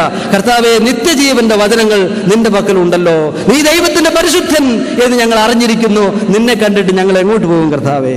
യേശുവാണ് പ്രിയപ്പെട്ടവരെ നമ്മുടെ നിക്ഷേപം, ദൈവമാണ് നമ്മുടെ സമ്പത്ത്, അവന്റെ സ്വർഗമാണ് നമ്മുടെ അവകാശം എന്ന് നമുക്ക് ഓർക്കാം. നമ്മുടെ ഒന്നാം സ്ഥാനം കൊടുക്കേണ്ടതിന് ഒന്നാം സ്ഥാനം കൊടുക്കാനായിട്ട് നമ്മൾ പഠിക്കണം. മൂന്നാമത്തെ കാര്യം, ദൈവം വാഗ്ദാനം ചെയ്യുന്ന സമൃദ്ധി വ്യക്തിപരവും സ്വാർത്ഥവുമായ ഒരു അനുഭവമല്ല, ഒരു സാമൂഹിക അനുഭവമാണ്. ദൈവം സമൃദ്ധി വാഗ്ദാനം ചെയ്യുന്നു. ലോക പാപത്തിന്റെ എല്ലാ പ്രശ്നങ്ങളും മാറിപ്പോകും നമുക്കറിയാം. എന്നാൽ ഈ സമൃദ്ധിയും ഐശ്വര്യവും എനിക്ക് മാത്രം കിട്ടേണ്ട ഒരു ഐശ്വര്യമല്ല. എല്ലാവരും സമൃദ്ധിയിൽ എത്തിച്ചേരുവോളം ഈ സമൃദ്ധി ഐശ്വര്യം അനുഭവിക്കാനായിട്ട് നമുക്ക് സാധിക്കില്ല. നമ്മുടെ കർത്താവ് കാണിച്ചു തന്ന മാതൃക ഇതാണ്. നമ്മുടെ കർത്താവായ യേശു ക്രിസ്തു സമ്പന്നനായിരുന്നിട്ടും അവന്റെ ദാരിദ്ര്യത്താൽ നമ്മെ സമ്പന്നരാക്കേണ്ടതിന് തന്നെത്താൻ ദരിദ്രനായി തീർന്ന കൃപ നിങ്ങൾ അറിയുന്നുവല്ലോ. താൻ സമ്പന്നനായിരുന്നു, പക്ഷെ എന്തുകൊണ്ടാണ് കർത്താവ് താഴേക്ക് വന്നത്? ദരിദ്രന്മാർ ഇവിടെ കുറെ ആളുകൾ ഉണ്ടായിരുന്നു. അവരെ സമ്പന്നന്മാരാക്കാൻ വേണ്ടി യേശു ക്രിസ്തു തന്റെ മഹത്വം പിടിച്ച് സമ്പത്ത് പിടിഞ്ഞ് താൻ താഴേക്ക് വന്നൊരു ദരിദ്രനായിട്ട് തീർന്നു. നമുക്കും മറ്റൊരു പ്രമാണമില്ല പ്രിയപ്പെട്ടവരെ. നമ്മളൊക്കെ ഒരുപക്ഷെ സാമ്പത്തിക സുസ്ഥിതിയുള്ളവരായിരിക്കാം, പല ഭൗതിക സമൃദ്ധികളും ഉള്ളതായിരിക്കാം. അതെന്റെ സാമ്രാജ്യമാണ് എന്ന് പറഞ്ഞ് അനുഭവിക്കാനായിട്ട് നമുക്ക് കഴിയുകയില്ല.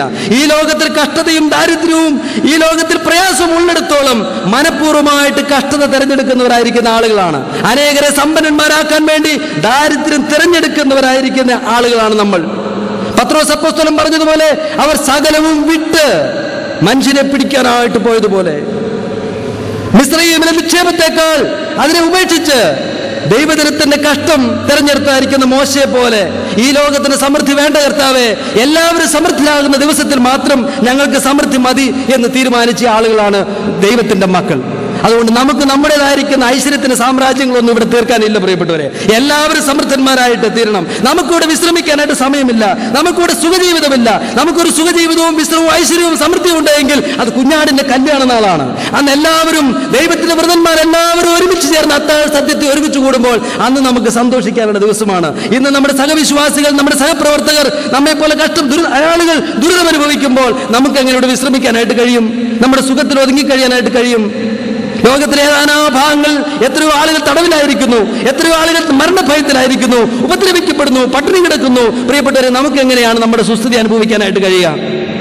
ഒരുപക്ഷെ ഉണ്ടായിരിക്കും, കർത്താവ് പണം തന്നിട്ടുണ്ടായിരിക്കും, സാമ്പത്തിക നല്ല ശരീരം തന്നിട്ടുണ്ടാവും. ഈ ശരീരം അനേകരെ സമ്പന്നനാക്കാനുള്ള ഒരു പണിയായുധമാണ് നമ്മൾ ഓർക്കണം. ഈ പണം അനേകരെ ക്രിസ്തുവിലേക്കും നന്മയിലേക്കും നടത്തുന്നതായിരിക്കുന്ന ഒരു മുഖാന്തരമാണെന്ന് നമ്മൾ എണ്ണേണ്ടത് ആവശ്യമാണ്. നമുക്ക് പ്രിയപ്പെട്ടവരെ, ഇവിടെ പോരാട്ടമാണ്, ഇവിടെ പ്രോസ്പെരിറ്റി അല്ല കർത്താവ് നമ്മോട് പറഞ്ഞത്. ഇതൊരു പോരാട്ട ജീവിതമാണ്, ഇതൊരു തൽക്കാല ജീവിതമാണ്.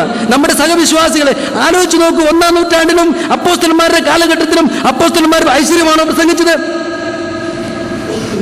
നീറോ ചക്രവർത്തി ക്രിസ്ത്യാനികളെ തലങ്ങും വിലങ്ങും വെട്ടിക്കൊന്നപ്പോൾ, റോമിന്റെ തെരുവീതികളെ തീപ്പന്തങ്ങളായി ചുട്ടുകത്തിച്ചപ്പോൾ, കാറ്റൻ കോമ്പുകളിൽ സകലം ഉപേക്ഷിച്ച് എല്ലാവരും കൈവിടപ്പെട്ടവരായിട്ട് അവർ ഒളിവിൽ പാർത്തപ്പോൾ, ഏത് പ്രോസ്പെരിറ്റി അപ്പോസ്തലന്മാർ പ്രസംഗിച്ചത്? ആദിമസഭയിലെ വിശുദ്ധന്മാർ പ്രസംഗിച്ചത് 3 നൂറ്റാണ്ടുകൾ ക്രിസ്ത്യാനികളുടെ പീഡനകാലമായിരുന്നു. അന്ന് പ്രോസ്പെരിറ്റി പ്രസംഗിച്ചെങ്കിൽ അവർ മണ്ടത്തരമല്ലേ പ്രസംഗിച്ചത്? അവർ കഷ്ടതയും ദാരിദ്ര്യവുമാണ് പ്രസംഗിച്ചതെന്ന് നമുക്കറിയാം. പ്രിയപ്പെട്ടവരെ, നമ്മൾ ഇന്ന് പ്രോസ്പെരിറ്റി അല്ല പ്രസംഗിക്കുന്നത്, നമുക്ക് സകലമുണ്ട്, കഷ്ടമുണ്ട് എന്നാണ് നമ്മൾ പ്രസംഗിക്കുന്നത്. ലോകം അവർക്ക് യോഗ്യമായിരുന്നില്ല എന്നാണ് അവരെ പറ്റി 11-ാം അധ്യായത്തിലെ പ്രവാചകൻ എഴുതിയത്. അങ്ങനെയെങ്കിൽ നമുക്ക് യോഗ്യമാണോ? ലോകം നമുക്ക് യോഗ്യമല്ല പ്രിയപ്പെട്ടവരെ. നമുക്കിവിടെ കഷ്ടതയും ദുരിതവുമുണ്ട്. ദാവീദ് ഊരിയാവിനോട് പറഞ്ഞ വാക്ക് ചിലപ്പോൾ ഞാൻ ഓർക്കും. നീ പോയിട്ട് വീട്ടിൽ പോയിക്കോടോ എന്ന് പറഞ്ഞു. തന്റെ ഭാര്യയില്ലേ, മക്കളില്ലേ, വീട്ടിൽ പോയി 2 ദിവസം വിശ്രമിക്കാൻ പറഞ്ഞു. ഊരിയാവ് എന്താ പറഞ്ഞത്? എന്റെ യജമാനനായിരിക്കുന്ന യോവാബും സകല പടജനവും പാളയമിറങ്ങിക്കിടക്കുമ്പോൾ ഇല്ല, എനിക്കിവിടെ വിശ്രമിക്കാനായിട്ട് സമയമില്ല എന്ന് പറഞ്ഞു. ലോകത്തിന്റെ നാനാഭാഗങ്ങളിൽ ദൈവഭക്തന്മാർ കണ്ണുനീർ കുടിക്കുമ്പോൾ, ദൈവജനം കഷ്ടത അനുഭവിക്കുമ്പോൾ, ഇവിടെ കുറച്ചു പേർക്ക് പ്രോസ്പെരിറ്റിയോ, വലിയ കെട്ടിടങ്ങളും മണിമാടികളും പണിത് ഇവിടെ സമൃദ്ധി ഐശ്വര്യം എന്ന് പറയോ? നമുക്ക് നാട് മാറിപ്പോയി പ്രിയപ്പെട്ടവരെ. അത് ബൈബിൾ നമ്മെ പഠിപ്പിച്ചിട്ടുള്ളതല്ല. ഈ പഴയ നിയമത്തിലേക്ക് പോയിട്ട് ചില വാക്യങ്ങൾ അവർ എടുത്തു പറയും. പഴയ നിയമത്തിലെ ഐശ്വര്യം ആവർത്തന പുസ്തകത്തിൽ 28-ാം അധ്യായം നമ്മൾ ചിന്തിച്ച് വായിക്കാൻ അറിയാം. അത് രാജ്യത്തിന്റെ ഐശ്വര്യമാണ്. ഇസ്രായേൽ മുഴുവൻ ദൈവസന്നിധിയിലേക്ക് മടങ്ങി വരുമ്പോൾ ഒരു രാജ്യമായിട്ട് അവർ ഐശ്വര്യമായി അനുഭവിക്കുമെന്നാണ് പറഞ്ഞത്. നമുക്കും അതുണ്ട്. നമ്മുടെ രാജ്യം മുഴുവൻ ദൈവത്തിന്റെ കൽപ്പനകളിലേക്കും അനുസരണത്തിലേക്കും വരുമ്പോൾ നമ്മുടെ രാജ്യത്തിന് ഐശ്വര്യം വരും. എന്നാൽ രാജ്യം വരികയില്ല. ഇവിടെ 1-2 പേരോ വന്നാൽ അത് യിരെമ്യാവിന്റെ അനുഭവം മാത്രമേ ഉള്ളൂ. എത്ര ഭക്തനായാലും ഈജിപ്തിലെ ഏകാന്തതയിൽ മരിച്ചു പോകാനാണ് തനിക്ക് കഴിഞ്ഞത് നമുക്കറിയാം. ഭക്തന്മാർക്ക് കഷ്ടതയുണ്ട് പ്രിയപ്പെട്ടവരെ. എല്ലാവരും ഐശ്വര്യത്തിലേക്ക് വരുന്ന ദിവസമുണ്ട്. അത് കർത്താവിന്റെ വീണ്ടും വരവിന്റെ നാളാണ് നമുക്കറിയാം. അന്ന് ഐശ്വര്യമുണ്ട്. അതുവരെ ദൈവത്തിന്റെ മക്കൾക്ക് ഇവിടെ കഷ്ടമുണ്ട്. കാരണം നമ്മുടെ സഹപ്രവർത്തകരൊക്കെ കണ്ണുനീരും കഷ്ടത്തിലുമാണ് ജീവിക്കുന്നത്. ദരിദ്രരാണ്, നഗ്നരാണ്, പീഡിപ്പിക്കപ്പെടുന്നവരാണ്. അവരുടെ മക്കളെ പഠിപ്പിക്കാനായിട്ട് കഴിയുന്നില്ല. അവർ ഉത്തരേന്ത്യയിലും ലോകത്തിന്റെ നാനാഭാഗത്തും അവർ സുവിശേഷ വേലയ്ക്ക് കണ്ണുനീര് കുടിക്കുകയാണ്. ഇവിടെ എനിക്ക് സമൃദ്ധിയോ, ഇവിടെ എനിക്ക് ഐശ്വര്യമോ? ദൈവം നൽകുന്ന സമൃദ്ധി ഒരു സാമൂഹ്യ അനുഭവമാണ്. അത് അന്ത്യത്തിൽ നടപ്പിലാകാൻ പോകുന്ന അനുഭവമാണ് എന്ന് നമ്മൾ മറക്കരുത്. അത് എനിക്കും നിങ്ങൾക്കും വേണ്ടി മാത്രമുള്ളൊരു കാര്യമല്ല. നാലാമത്തെ കാര്യം, ദൈവരാജ്യ അനുഭവത്തിലേക്ക് നാം കടന്നിരിക്കുന്നുവെങ്കിലും ഐശ്വര്യ സമ്പൂർണ്ണത യുഗാന്ത്യത്തിൽ മാത്രമേ പൂർണ്ണമാവുകയുള്ളൂ. നമ്മൾ ഓർക്കണം, നാം ഇപ്പോൾ തന്നെ ദൈവത്തിന്റെ രാജ്യത്തിലേക്ക് കടന്ന ആളുകളാണ്. ദൈവരാജ്യം നിങ്ങളുടെ ഇടയിൽ തന്നെയാണ്. അതിന് ഏറ്റവും വലിയ തെളിവായി പരിശുദ്ധാത്മാവ് നമ്മുടെ ഇടയിലേക്ക് ഇറങ്ങി വന്നിരിക്കുന്നുണ്ട്. നീതിയ സമാധാനവും നമുക്ക് ഇന്ന അനുഭവമാണ്. എന്നാൽ ഇവിടെ ഒരു ആരംഭം മാത്രമേ ആയിട്ടുള്ളൂ. ദൈവരാജ്യത്തിന്റെ സമ്പൂർണ്ണത നമ്മൾ കാണാനിരിക്കുന്നതേ ഉള്ളൂ. അതിന്റെ പൂർണ്ണാനുഭവം കർത്താവിന്റെ വീണ്ടെടുപ്പ് നാളിൽ, വീണ്ടും വരുന്ന നാളിലാണ്. അന്ന് നമ്മുടെ ജഡശരീരത്തിന്റെ ജീർണത മാറി നമ്മൾ അദ്രവത്വം പ്രാപിക്കുന്ന ദിവസമാണ്. അന്ന് മരണം നീങ്ങിപ്പോകും. അവസാന ശത്രുവായിട്ട് മരണം നീങ്ങിപ്പോകും. ഈ പ്രപഞ്ചത്തിന്റെ രൂപഭാവങ്ങൾക്ക് മാറ്റം വരും. ഈ പ്രപഞ്ചം തന്നെ നവീകരിക്കപ്പെടും. സൃഷ്ടി ജീർണതയ്ക്ക് അടിമപ്പെട്ടിരിക്കുന്നു. അന്ന് കർത്താവിന്റെ തേജസ്സിന്റെ ശബ്ദം വരുമ്പോൾ മരിച്ചവർ ഉയർത്തെഴുന്നേറ്റ് നാം തേജസ്കരിക്കപ്പെട്ട് അവനോട് കൂടി ഇരിക്കുമ്പോഴാണ് ദൈവരാജ്യത്തിന്റെ പൂർണ്ണാനുഭവം നമുക്ക് വരുന്നത്. അന്നാണ് ദൈവരാജ്യത്തിന്റെ ആ സമ്പൂർണ്ണത വരുന്നത്. അതുവരെ ഇന്ന് നമുക്കിവിടെ താൽക്കാലിക വാസമുള്ളൂ. നമ്മളിപ്പോൾ തന്നെ രാജ്യത്തിലേക്ക് കടന്നുവെങ്കിലും അതിന് പൂർണ്ണത വരുവോളം നമ്മൾ ഞെരുക്കത്തിലൂടെ കടന്നു പോകുന്നവരായിരിക്കുന്ന ആളുകളാണ്. അന്ന് നമുക്ക് ആസ്വദിക്കാം, അന്ന് നമുക്ക് സന്തോഷിക്കാം. ഈ ശരീരം പുഴുതിന്നുന്ന ശരീരമാണെന്ന് നമുക്കറിയാമല്ലോ. നാം കൂട്ടിവെച്ചിരിക്കുന്ന മണിമാളികളും സമ്പത്തുമൊക്കെയും പുഴുവും ചിതന് മരിക്കുന്ന സമ്പത്തല്ലേ പ്രിയപ്പെട്ടവരെ? പുഴുവരിക്കാത്ത, ചിതൽ നശിപ്പിക്കാത്ത, ജീർണിച്ചു പോകാത്ത ശരീരവും ആരും കള്ളം തുറന്നു മോഷ്ടിക്കാത്ത സമ്പത്തുമുള്ള കർത്താവിന്റെ വീണ്ടും വരവിന്റെ സ്വർഗത്തിന് വേണ്ടിയാണ് നമ്മളെല്ലാവരും കാത്തിരിക്കുന്നത്. അവിടെയാണ് നമ്മുടെ ഐശ്വര്യം. ഒരു യുദ്ധം വന്നാൽ, ഒരു ഭൂമികുലുക്കം വന്നാൽ, ഒരു സുനാമി വന്നാൽ ഇതൊക്കെ ആർക്കുള്ളതാവും പ്രിയപ്പെട്ടവരെ? ഇതൊക്കെ ആര് കൊണ്ടോ ആരും അനുഭവിക്കില്ല. ഇവിടെ നമുക്ക് നിലനിൽക്കുന്ന ആഗ്രഹമില്ല. അബ്രഹാം പിതാവ് കാണിച്ചെന്ന മാതൃക വാഗ്ദത്ത നാട്ടിൽ കൂടാരങ്ങളിൽ പാർത്തു. ദൈവം താൻ ശില്പിയായി നിർമ്മിച്ചതും അടിസ്ഥാനങ്ങളുള്ള ഒരു നഗരത്തിനു വേണ്ടി താൻ കാത്തിരുന്നു. തന്റെ വാഗ്ദത്ത സന്തതികളോടുകൂടെ കാത്തിരുന്നു എന്നാണ് പറഞ്ഞത്. ഏറ്റവും നല്ലതിനെ, സ്വർഗീയമായതിനെ അവർ ആംക്ഷിച്ചിരുന്നു എന്നാണ് പറഞ്ഞത്. ഇവിടെയല്ല നമ്മുടെ ശ്രദ്ധ. നമ്മുടെ കണ്ണുകൾ ഈ ഭൗതിക മോഹങ്ങളിൽ, ഇതിന്റെ മായാപ്രപഞ്ചത്തിൽ ഒരിക്കലും ഉടക്കി പോകരുത് പ്രിയപ്പെട്ടവരെ. നമ്മുടെ പിതാക്കന്മാർ കാണിച്ചെന്ന മാതൃകയിലേക്ക് പോകാം. ഇവിടെ നമുക്ക് കഷ്ടവും ക്ലേശവും ഒക്കെ ഉണ്ട്. ചിലപ്പോൾ ഞാൻ ഓർക്കും, ഈ മൂവാറ്റുപുഴയിൽ വരുമ്പോൾ, കഴിഞ്ഞ നാളുകളിൽ വന്നപ്പോൾ ഇവിടെ ഒരു പഴയ റോഡുണ്ടായിരുന്നു. നിങ്ങൾക്കറിയാമല്ലോ, ആ പഴയ റോഡ് ഒരു പൊട്ട റോഡായിരുന്നു. കുണ്ടും കുഴിയൊക്കെ നിറഞ്ഞ ഒരു റോഡ്. വല്ലപ്പോഴൊക്കെ പാച്ച് വർക്കൊക്കെ നടത്തി നന്നാക്കുമായിരുന്നു. എന്നാൽ ഈ കഴിഞ്ഞ 2 വർഷമായിട്ട് ഈ പ്രദേശത്തുള്ള അനുഭവിച്ച കഷ്ടം നിങ്ങൾക്കറിയാം. നമ്മളും അനുഭവിച്ചു. ചെളിയും മണ്ണും പൊടിയും ഒക്കെ അനുഭവിച്ചു. പക്ഷെ ആരെങ്കിലും പറഞ്ഞോ ആ പഴയതായിരുന്നു നല്ലതെന്ന്? ആരെങ്കിലും പറഞ്ഞില്ല. എല്ലാവർക്കും അറിയായിരുന്നു. അങ്ങ് ആധുനിക ടെക്നോളജി, പതി കമ്പനിയോ ആരാന്ന് എനിക്ക് അറിഞ്ഞുകൂടാ, അല്ലെങ്കിൽ വലിയ വലിയ കൊറിയക്കാരും വിദേശികളൊക്കെ വന്ന് ഈ റോഡ് സൂപ്പർ റോഡാക്കാൻ പോകാമെന്നറിയായിരുന്നു. അതിനുവേണ്ടി കഴിഞ്ഞ 2 വർഷം ഒരുപാട് ഞെരുക്കവും കഷ്ടതയും പൊടിയും ചെളിയും ഒക്കെ അനുഭവിച്ചു. കാരണം ഈ റോഡ് നന്നാവുമെന്നറിയായിരുന്നു. ഇന്ന് പരമസുഖമല്ലേ ഇതിൽ യാത്ര ചെയ്യാൻ? പക്ഷെ കഷ്ടം നമ്മൾ 2 വർഷം അനുഭവിച്ചില്ലേ? ഇന്ന് പ്രിയപ്പെട്ടവരെ, ആ കർത്താവിന്റെ സ്വർഗീയ സുഖം വരും. അതിനുവേണ്ടിയുള്ള കഷ്ടതയുടെ ഒരുക്കങ്ങളാണ് ഇവിടെ. അവിടെ ഇവിടെയൊക്കെ വല്ലപ്പോഴൊക്കെ ഇച്ചിരി റോഡ് നന്നാക്കിയൊക്കെ വെച്ചിട്ടുണ്ടാവും. പക്ഷെ ബാക്കിയൊക്കെ കഷ്ടപ്പാട് നടക്കുക. മുഴുവൻ ശരിയാകുന്ന ഒരു ദിവസം കൊണ്ട് വരും. കർത്താവ് വരും. അന്ന് കാര്യങ്ങളെല്ലാം ക്ലിയർ ആവും. അന്ന് വേദനയില്ല, മുറവിളിയില്ല, കണ്ണുനീരില്ല, കഷ്ടതയില്ല. അന്ന് നമ്മുടെ കണ്ണുകളിൽ നിന്ന് കണ്ണുനീരൊക്കെ തുടച്ചു കളയും പ്രിയപ്പെട്ടവരെ. ആ ദിവസം വരുന്നതിന് മുമ്പ് നമ്മൾ ഒന്നും വന്നു ചേർന്നു, എല്ലാം പൂർത്തിയായി എന്ന് ധരിക്കരുത്. വീണ്ടെടുപ്പിന്റെ നാൾ വരുന്നുണ്ട്. പൂർത്തീകരണത്തിന് വേണ്ടി കാത്തിരിക്കുക. 5ാമത്തെ കാര്യം, ഇവിടെ നമുക്ക് കഷ്ടതയും ദുരിതങ്ങളും ഉണ്ട് എന്ന് തിരുവെഴുത്ത് വ്യക്തമായ മുന്നറിയിപ്പുകൾ നമുക്ക് നൽകിയിട്ടുണ്ട്. ഞാൻ വിചാരിക്കുന്നു, പ്രോസ്പെരിറ്റി തിയോളജിക്കാണ് വേദപുസ്തകം അല്ലേ വായിക്കുന്നത്? കർത്താവിന്റെ മുന്നറിയിപ്പുകളെ അവർ കാണുന്നില്ലേ? അപ്പോസ്തലന്മാരുടെ മുന്നറിയിപ്പുകളെ അവർ കണ്ടിട്ടില്ലേ?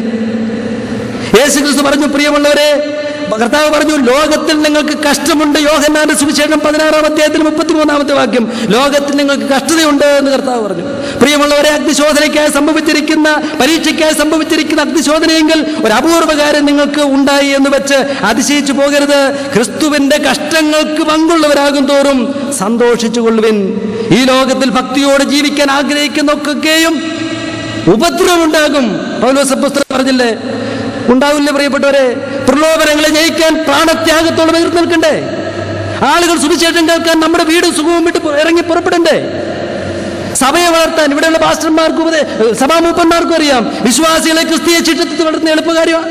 കണ്ണുനീരും വേദനയും ഉറക്കളപ്പും പട്ടിണിയും ഒക്കെ അവർ അനുഭവിക്കണ്ടേ? കഷ്ടതയുണ്ട്. ഇവിടെ സാമ്പത്തിക സുസ്ഥിതിയും സമാധാനവും ആശ്വാസവും നമുക്കില്ല.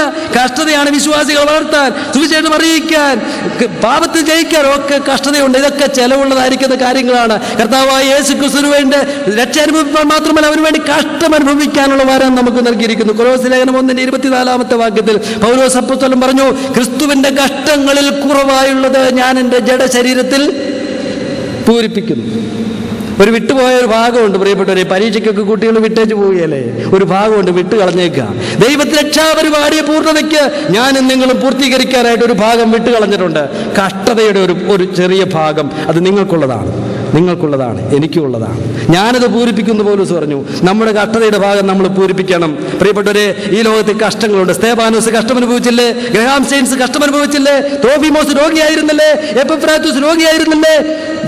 സമാജത്തിലെ പ്രമുഖന്മാരെ, ദൈവ സുവിശേഷ പ്രവർത്തകർ, ഡേവിഡ് പ്രേരാൻ, സ്റ്റെയിൻ, സി.ടി. സ്റ്റെറ്റ്, ഇവരൊക്കെ രോഗാതുരന്മാരായിരുന്ന ആളുകളായിരുന്നു. അഡോണിറാം ജഡ്സൺ അനേക വർഷങ്ങൾ ജയിലിൽ തടവറയിൽ കിടന്നയാളാണ്. പ്രോസ്പെരിറ്റിയാണ് അവർ അനുഭവിച്ചത്, തടവറയാണ് അവർ അനുഭവിച്ചത്. നമുക്കറിയാം, ദാരിദ്ര്യം, ഉറക്കളപ്പ്, പട്ടിണി, ശീതം, നഗ്നത, ഇതൊക്കെ ദൈവമക്കൾക്ക് പറഞ്ഞിട്ടുള്ളത് തന്നെ. പ്രോസ്പെരിറ്റി ആണെങ്കിൽ പത്രോസ് ഇങ്ങനെ പറയല, പൊന്നും വെള്ളി എനിക്ക് ഉണ്ടെന്നേ പറയുള്ളൂ. പൊന്നും വെള്ളിയും എനിക്ക് ഇല്ല എന്നാ പറഞ്ഞത്. എനിക്കുള്ളത് യേശു ക്രിസ്തുവിന്റെ സുവിശേഷമാണ് എനിക്കുള്ളത്, അവന്റെ ശക്തിയാണ് എനിക്കുള്ളത്, പരിശുദ്ധാത്മാവ് എനിക്കുള്ളത്. എനിക്ക് പൊന്നും വെള്ളിയുമില്ല എന്ന് പറഞ്ഞു. റോമിലെ പത്രോസിന് റോമൊരുക്കി കൊടുത്ത് തങ്കസിംഹാസനം അല്ലെന്ന് സഭാചരിത്രം അറിയുന്നവർക്കറിയാം. വെള്ളി സ്വർണ്ണ കിരീടമല്ല ഒരുക്കി കൊടുത്തത്. തലകീഴായി തൂക്കിക്കൊല്ലാൻ വേണ്ടി ഒരുക്കിയിരിക്കുന്ന കൊലമരം മാത്രമേ പത്രോസിന് റോമിന് സമ്പത്തായിട്ടുണ്ടായിരുന്നു. നമുക്കറിയാം, പൗലോസ് അപ്പോസ്തലൻ റോമിലെ APM വെച്ച് കഴുത്ത് വെട്ടാനായിട്ട്, തല ഉയർത്തി കൊടുക്കുമ്പോൾ വെട്ടാനായിട്ട് ഒരുക്കി വെച്ച വാള് മാത്രമേ റോമിൽ പൗലോസ് അപ്പോസ്തലന് കൊടുത്തിട്ടുള്ളൂ. നമ്മുടെ അപ്പോസ്തലന്മാർക്കും നമ്മുടെ സഭാ നേതാക്കന്മാർക്കും ഒക്കെ എന്ന് കഷ്ടമാണ് പ്രിയപ്പെട്ടവരെ. ലോകത്തിന്റെ ആരംഭം മുതൽ, ദൈവഭക്തനായിരിക്കുന്ന ആബേൽ മുതൽ അന്ത്യത്തോളം ദൈവത്തിന്റെ മക്കൾക്ക് കണ്ണുനീരും വേദനയും പ്രയാസവും ദുഃഖവുമാണ് ദൈവം പറഞ്ഞിട്ടുള്ളത്. ഇവിടെ പ്രോസ്പെരിറ്റി തിയോളജി അല്ല പ്രിയപ്പെട്ടവരെ, പ്രോസ്പെരിറ്റി തിയോളജി അല്ല അപ്പോസ്തലന്മാർ പ്രസംഗിച്ച് നമുക്കറിയാം. സമ്പത്തിന്റെ വഞ്ചന പ്രിയപ്പെട്ടവരെ നമ്മൾ മറന്നു പോകരുത്. യേശു കർത്താവ് പറഞ്ഞു, ദൈവരാജ്യത്തിലേക്ക് കടക്കാൻ സൂചിക്കൊഴി ഒരുക്കുന്നത് ആരാണ്? സമ്പത്താണ്. എങ്കിൽ ദൈവരാജ്യത്തിലേക്ക് കടന്നു കഴിഞ്ഞാൽ ഈ സമ്പത്ത് നമ്മുടെ സ്നേഹിതനായിത്തീരുമോ? അനീതിയെ, ദൈവത്തെയും മാമോനെയും ഒരുമിച്ച് സേവിക്കാനായിട്ട് കഴിയില്ല എന്നാണ് കർത്താവ് പറഞ്ഞത്. ആളുകൾ പറയും, ദാവീദ് സമ്പന്നനായിരുന്നില്ലേ? അബ്രഹാമിന് ബഹുവിധ കന്നുകാലികളും സമ്പത്തും ഇല്ലായിരുന്നോ എന്ന് ചോദിക്കും. ഒരു കാര്യം കൂടെ മറന്നു പോകരുത്, ശലോമോൻ രാജാവ് സമ്പന്നനായിരുന്നില്ലേ? ആ സമ്പത്തല്ലേ ലോകത്തിലെ എല്ലാ രാജ്യത്തെ രാജാക്കന്മാരുടെ പെൺകുട്ടികളെയും വിവാഹം കഴിച്ച് തകർന്നു പോകാനായിട്ട് തന്നെ പ്രേരിപ്പിച്ചത്? തന്റെ സർവ്വജ്ഞാനത്തിനും ശലോമോനെ രക്ഷിക്കാനായിട്ട് കഴിഞ്ഞില്ല എന്ന് നമുക്കറിയാം. സമ്പത്തിന്റെ അപകടം നമ്മൾ മറന്നു പോകരുത് പ്രിയപ്പെട്ടവരെ. അതുകൊണ്ട് നാം ഭക്തന്മാരുടെ പ്രാർത്ഥന സമ്പത്ത് തരണമേ, സമ്പത്ത് തരണമേ എന്നല്ല. സദൃശവാക്യക്കാരൻ 30-ാം അധ്യായത്തിന്റെ 8-ാമത്തെ വാക്യത്തിൽ 8-9 വാക്യങ്ങളിൽ പറഞ്ഞു, കർത്താവേ, ദാരിദ്ര്യവും സമ്പത്തും എനിക്ക് തരാതെ എനിക്ക് സമ്പത്ത് തരല്ലേ എന്നാ പറഞ്ഞത്. സമ്പത്ത് എനിക്ക് തരാതെ നിത്യവൃത്തി തന്നെ എന്നെ പോഷിപ്പിക്കണമേ. അപ്പോസ്തലന്മാർ പറഞ്ഞു, ഉണ്ണാനും ഉടുക്കാനും ഉണ്ടെങ്കിൽ മതി എന്ന് വെപ്പിൻ. ദ്രവ്യാഗ്രഹം സകലവിധ ദോഷത്തിനും മൂലമല്ലോ, അത് ചില കാംക്ഷിച്ചിട്ട് ബഹുദിക്കങ്ങൾക്കും പലവിധ മോഹങ്ങൾക്കും ഇരയായി തീർന്നിരിക്കുന്നു എന്നല്ലേ പറഞ്ഞു പ്രിയപ്പെട്ടവരെ. അതുകൊണ്ട് നമുക്ക് കർത്താവിനോട് പ്രാർത്ഥിക്കാം, അന്നു വേണ്ട അപ്പം ഞങ്ങൾക്ക് തരണമേ കർത്താവേ എന്ന് പ്രാർത്ഥിച്ചാൽ മതി. എന്നെ ഒരു സമ്പന്നനാക്കണമേ എന്ന് പ്രാർത്ഥിക്കണ്ട. സമ്പത്തിന്റെ പിന്നാലെ പോകേണ്ട ആവശ്യമില്ല. ധനവും സമ്പത്തും ഒന്നും തെറ്റാണെന്നല്ല ഞാനിവിടെ പറഞ്ഞത്. എന്നാൽ അനേകർ സമ്പത്തിന്റെ ചതിക്കുഴിയിൽ പട്ടുപോയിട്ടുണ്ട് പ്രിയപ്പെട്ടവരെ. ചരിത്രം നമ്മെ പഠിപ്പിക്കുന്നു, സമ്പത്തിന്റെ കുഴിയിൽ അനേകർ വീണുപോയിട്ടുണ്ട്. അത് സമ്പത്ത് നമ്മൾ സൂക്ഷിക്കുന്ന എവിടെയാ? നിങ്ങൾ ശ്രദ്ധിച്ചിട്ടില്ലേ? പോക്കറ്റ് എവിടെയാ എല്ലാവരും അടിക്കുന്നല്ലേ? ഹൃദയത്തോട് ചേർന്നതിരിക്കുന്നത്. അത് പോക്കറ്റിൽ നിന്ന് നേരെ ഹൃദയത്തിലേക്കാണ് കയറുന്നത്. ആ പൈസ ഹൃദയത്തിൽ കയറിയിരുന്നാൽ സാക്ഷാൽ ദൈവം നമ്പരാൻ പോലും പിന്നെ ഈ ഹൃദയത്തിൽ ഇരിപ്പിടം ഉണ്ടാകുകയില്ല എന്ന പല അനുഭവങ്ങൾ നമ്മളെ തെളിയിച്ചിട്ടുണ്ട്. അതുകൊണ്ട് അല്പം അകറ്റി വെക്കാൻ ആ ബൈബിൾ പറഞ്ഞിരിക്കുന്നത്. സമ്പത്തിന്റെ പിന്നാലെ പോകണ്ട, സമ്പത്ത് പ്രസംഗിക്കുന്നവരുടെ പിന്നാലെയും പോകണ്ട. ഐശ്വര്യം ഈ ലോകത്തിലെ ഭൗതിക സമൃദ്ധിയും പ്രസംഗിക്കുന്നവരുടെ പിന്നാലെ നമുക്ക് അവരോട് ഉടമ്പടികളില്ല. നമുക്കറിയാം, അതിന്റെ 6-ാമത്തെ വാക്യത്തിൽ പറയുന്നു, വിശ്വാസികൾ ഇന്ന് പല നിലകളിലെ സമൃദ്ധി അനുഭവിക്കുന്നുണ്ട് എങ്കിൽ അതിന്റെ കാരണം പ്രോസ്പെരിറ്റി തിയോളജി വിശ്വസിക്കുന്നുകൊണ്ടല്ല, വചനാനുസൃതമായ അച്ചടക്കം ജീവിതത്തിൽ പാലിക്കുന്നുകൊണ്ടാണ്. വിശ്വാസികളിലേക്ക് നോക്കിയാൽ കുറച്ച് ഐശ്വര്യമൊക്കെ ഉണ്ടല്ലേ, പഴയതുപോലെയൊന്നും അല്ല ജീവിക്കുന്നത്. അതെന്താ? ഭാവന കണ്ടതുകൊണ്ടാ, ഇമാജിൻ ചെയ്തതുകൊണ്ടാ, അത് അവരുടെ വിശ്വാസത്തെയും സ്വപ്നത്തെയും അങ്ങനെ വിശ്വാസം കൊണ്ട് അടയിരുത്തിയതുകൊണ്ടാ. ഒരടയിരിക്കലും ഒരു പൊരുന്ന വെക്കലും ഒന്നും ഇവിടെ നടന്നിട്ടില്ല പ്രിയപ്പെട്ടവരെ. ഇത് ഭാവനയുടെ വിഷയമല്ല. ഇവിടെ അനുഗ്രഹം വന്നത് ദൈവം പറഞ്ഞ വഴികളിലൂടെ ജീവിക്കാൻ അവർ തയ്യാറായതുകൊണ്ടാണ്. ദൈവത്തിന് ജീവിതശൈലിയുണ്ട്. അതുകൊണ്ടാണ് ഐശ്വര്യം വന്ന വിശ്വാസികൾക്ക്. അത് ലോകത്തിൽ എപ്പോഴും അങ്ങനെയാണ്. കർത്താവിന്റെ വഴിയിൽ നടന്നാൽ ഐശ്വര്യം വരും. കർത്താവ് പറഞ്ഞു, ലോകത്തെ മനുഷ്യൻ സൃഷ്ടിച്ചപ്പോൾ തന്നെ പറഞ്ഞു, അധ്വാനിച്ച് നിന്റെ അപ്പം ഭക്ഷിക്കണം, തോട്ടത്തിൽ വേല ചെയ്യണമെന്ന് പറഞ്ഞു. വേല ചെയ്ത് ഐശ്വര്യം വരും അല്ലേ?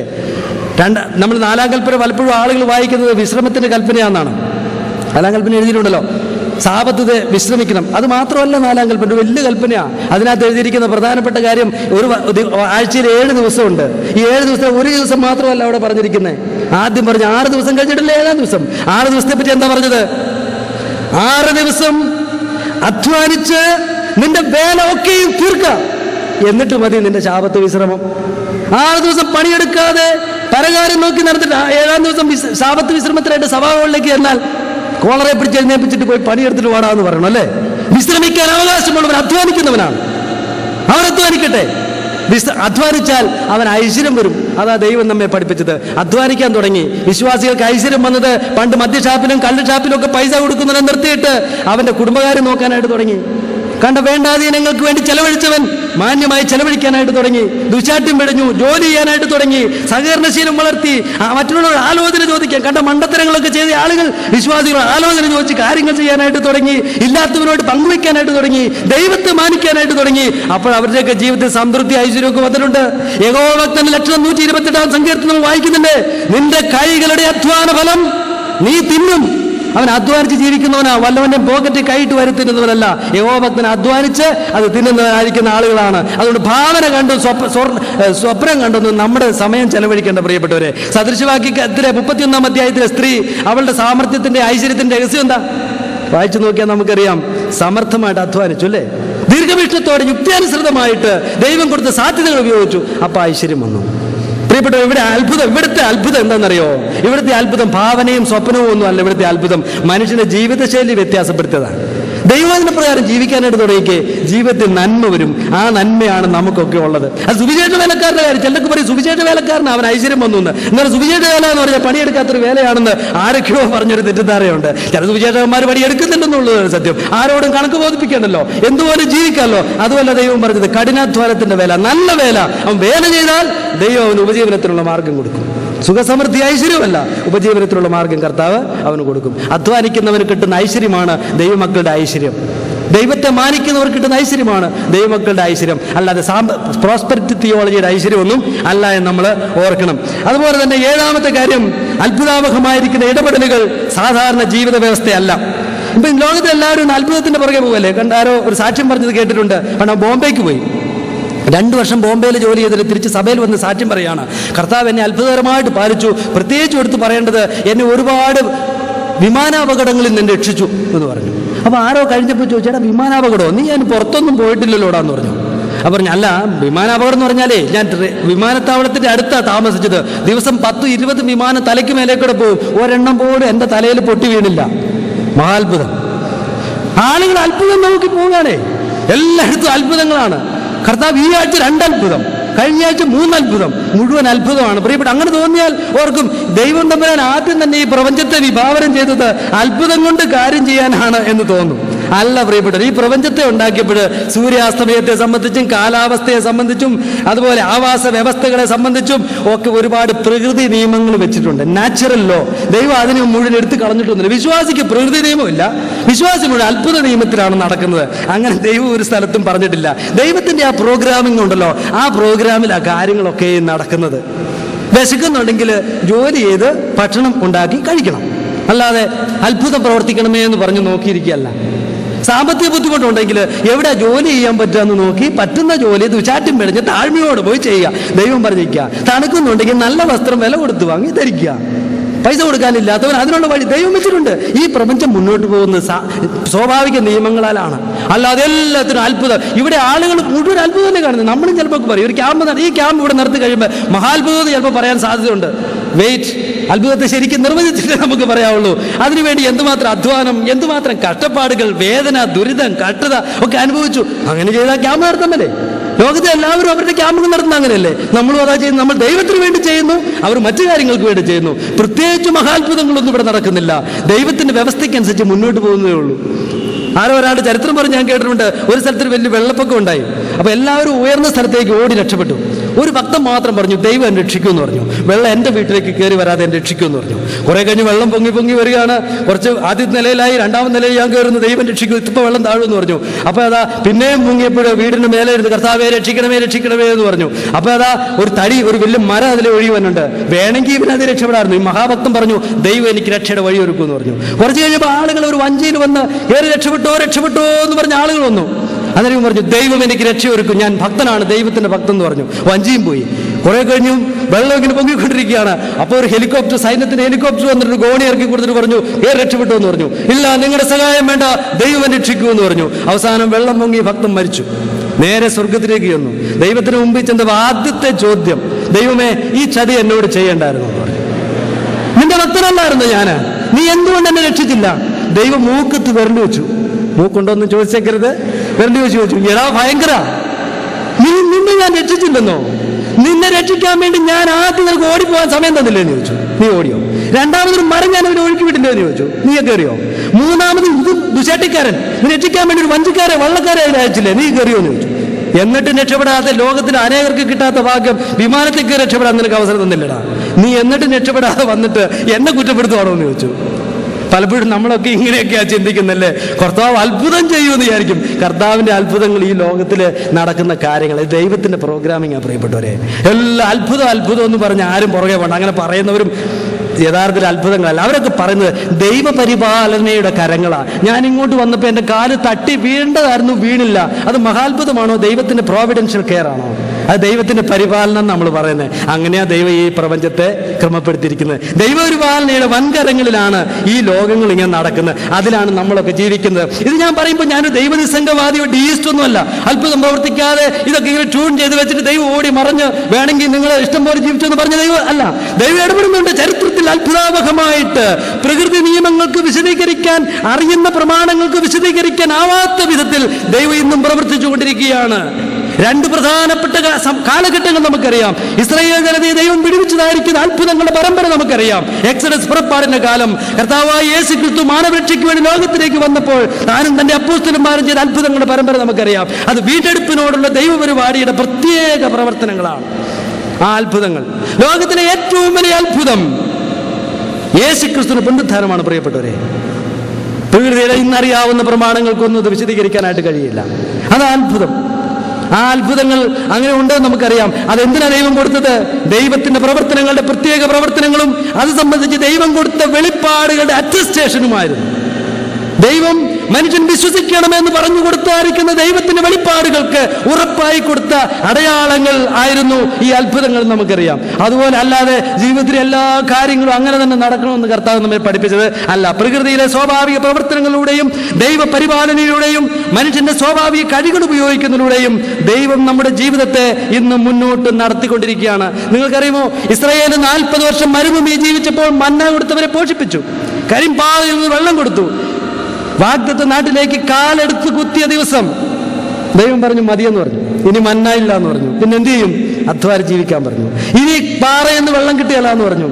കിണറുകൾ കുഴിച്ചിട്ട് ജീവിച്ചോളാൻ പറഞ്ഞു. ഇവിടെ മന്നയില്ലനി, അധ്വാനിച്ച് ജീവിക്കണം അല്ലേ? അത് ദൈവത്തിന്റെ വ്യവസ്ഥയാണ്, മറന്നു പോകരുത്. പ്രാർത്ഥനയും അത്ഭുതങ്ങളും എന്നൊരു വിഷയമൊക്കെ ഉണ്ട്, നമുക്ക് പറയാനായിട്ട് സമയമില്ല. എങ്കിലും ഒരു കാര്യം അറിയാം, ദൈവം പ്രാർത്ഥിക്കുമ്പോൾ നമുക്ക് കിട്ടുന്നത് നമ്മുടെ ഇഷ്ടത്തിനനുസരിച്ച് കർത്താവിനെ കൊണ്ടുവരുന്ന പരിപാടിയല്ല. അവന്റെ ഇഷ്ടപ്രകാരം നിങ്ങൾ എന്തെങ്കിലും ചോദിച്ചാൽ അവൻ നിങ്ങൾക്ക് തരും, അത്രയേ ഉള്ളൂ. യേശു കർത്താവ് പറഞ്ഞു, പിതാവേ പാനപാത്രം എന്നിൽ നിന്ന് മാറിപ്പോകണം. എവിടെ ഭാവന കണ്ടതോ സ്വപ്നം കണ്ടതാണോ പ്രിയപ്പെട്ടവരെ? ദൈവത്തിന്റെ ഹിതത്തിന് നമ്മെ തന്നെ വിധേയപ്പെടുത്തുന്നതാണ് പ്രാർത്ഥന. കർത്താവിന്റെ ഭാവനയ്ക്കനുസരിച്ച് നമ്മുടെ ഭാവനകളെ രൂപപ്പെടുത്തുന്നതാണ് യഥാർത്ഥത്തിൽ പ്രാർത്ഥന. നമ്മുടെ ഭാവനയ്ക്കനുസരിച്ച് കർത്താവിനെ ശുശ്രൂഷക്കാരനായിട്ട് കൊണ്ടുവരുന്നതല്ല പ്രാർത്ഥന. നമുക്കറിയണം, ദൈവം പ്രവർത്തിക്കട്ടെ പ്രിയപ്പെട്ടവരെ. നമ്മൾ ദൈവത്തെ കൊണ്ട് പ്രവർത്തിപ്പിക്കാനായിട്ട് ഇരിക്കരുത്. 7ാമത്തെ കാര്യം ഞാൻ പറയേണ്ട ആവശ്യമില്ല. ഭൂതം വിലക്കൽ, ശാപവിമുക്തി, അത്ഭുത രോഗശാന്തി തുടങ്ങിയ ഇന്ന് ഏറെ കൊട്ടിഘോഷിക്കപ്പെടുന്ന കാര്യങ്ങളൊക്കെയും ബൈബിളിന്റെ സമതുലിത ഉപദേശത്തിൽ നിന്നുള്ള വ്യതിചലനമാണ്. ഇന്നലെ ബാബുജോർ സഹോദരനും പ്രിയ ബാറ്റി സഹോദരനൊക്കെ സംബന്ധിച്ച് നമ്മോട് പറഞ്ഞതാണ്. ഞാൻ ഇതിലേക്ക് കടക്കുന്നില്ല. അതിന്റെ 9ാമത്തെ പോയിന്റിലേക്ക് നമുക്ക് വരാം. സുവിശേഷ സന്ദേശം ഭൗതിക സാമ്പത്തിക സമൃദ്ധിയുടെ പ്രസംഗമല്ല, ക്രിസ്തുയേശുവിന്റെ വിശ്വാസത്താൽ ലഭിക്കുന്ന സമഗ്രമായ ജീവിത പരിവർത്തനമാണ്. ഓർത്തു നോക്കുക പ്രിയപ്പെട്ടവരെ, അപ്പസ്തോല പ്രവൃത്തികളിൽ പത്രോസിന്റെ 7 പ്രസംഗങ്ങളുണ്ട്, പൗലോസ് അപ്പസ്തോലിന്റെ 11 പ്രസംഗങ്ങളുണ്ട്.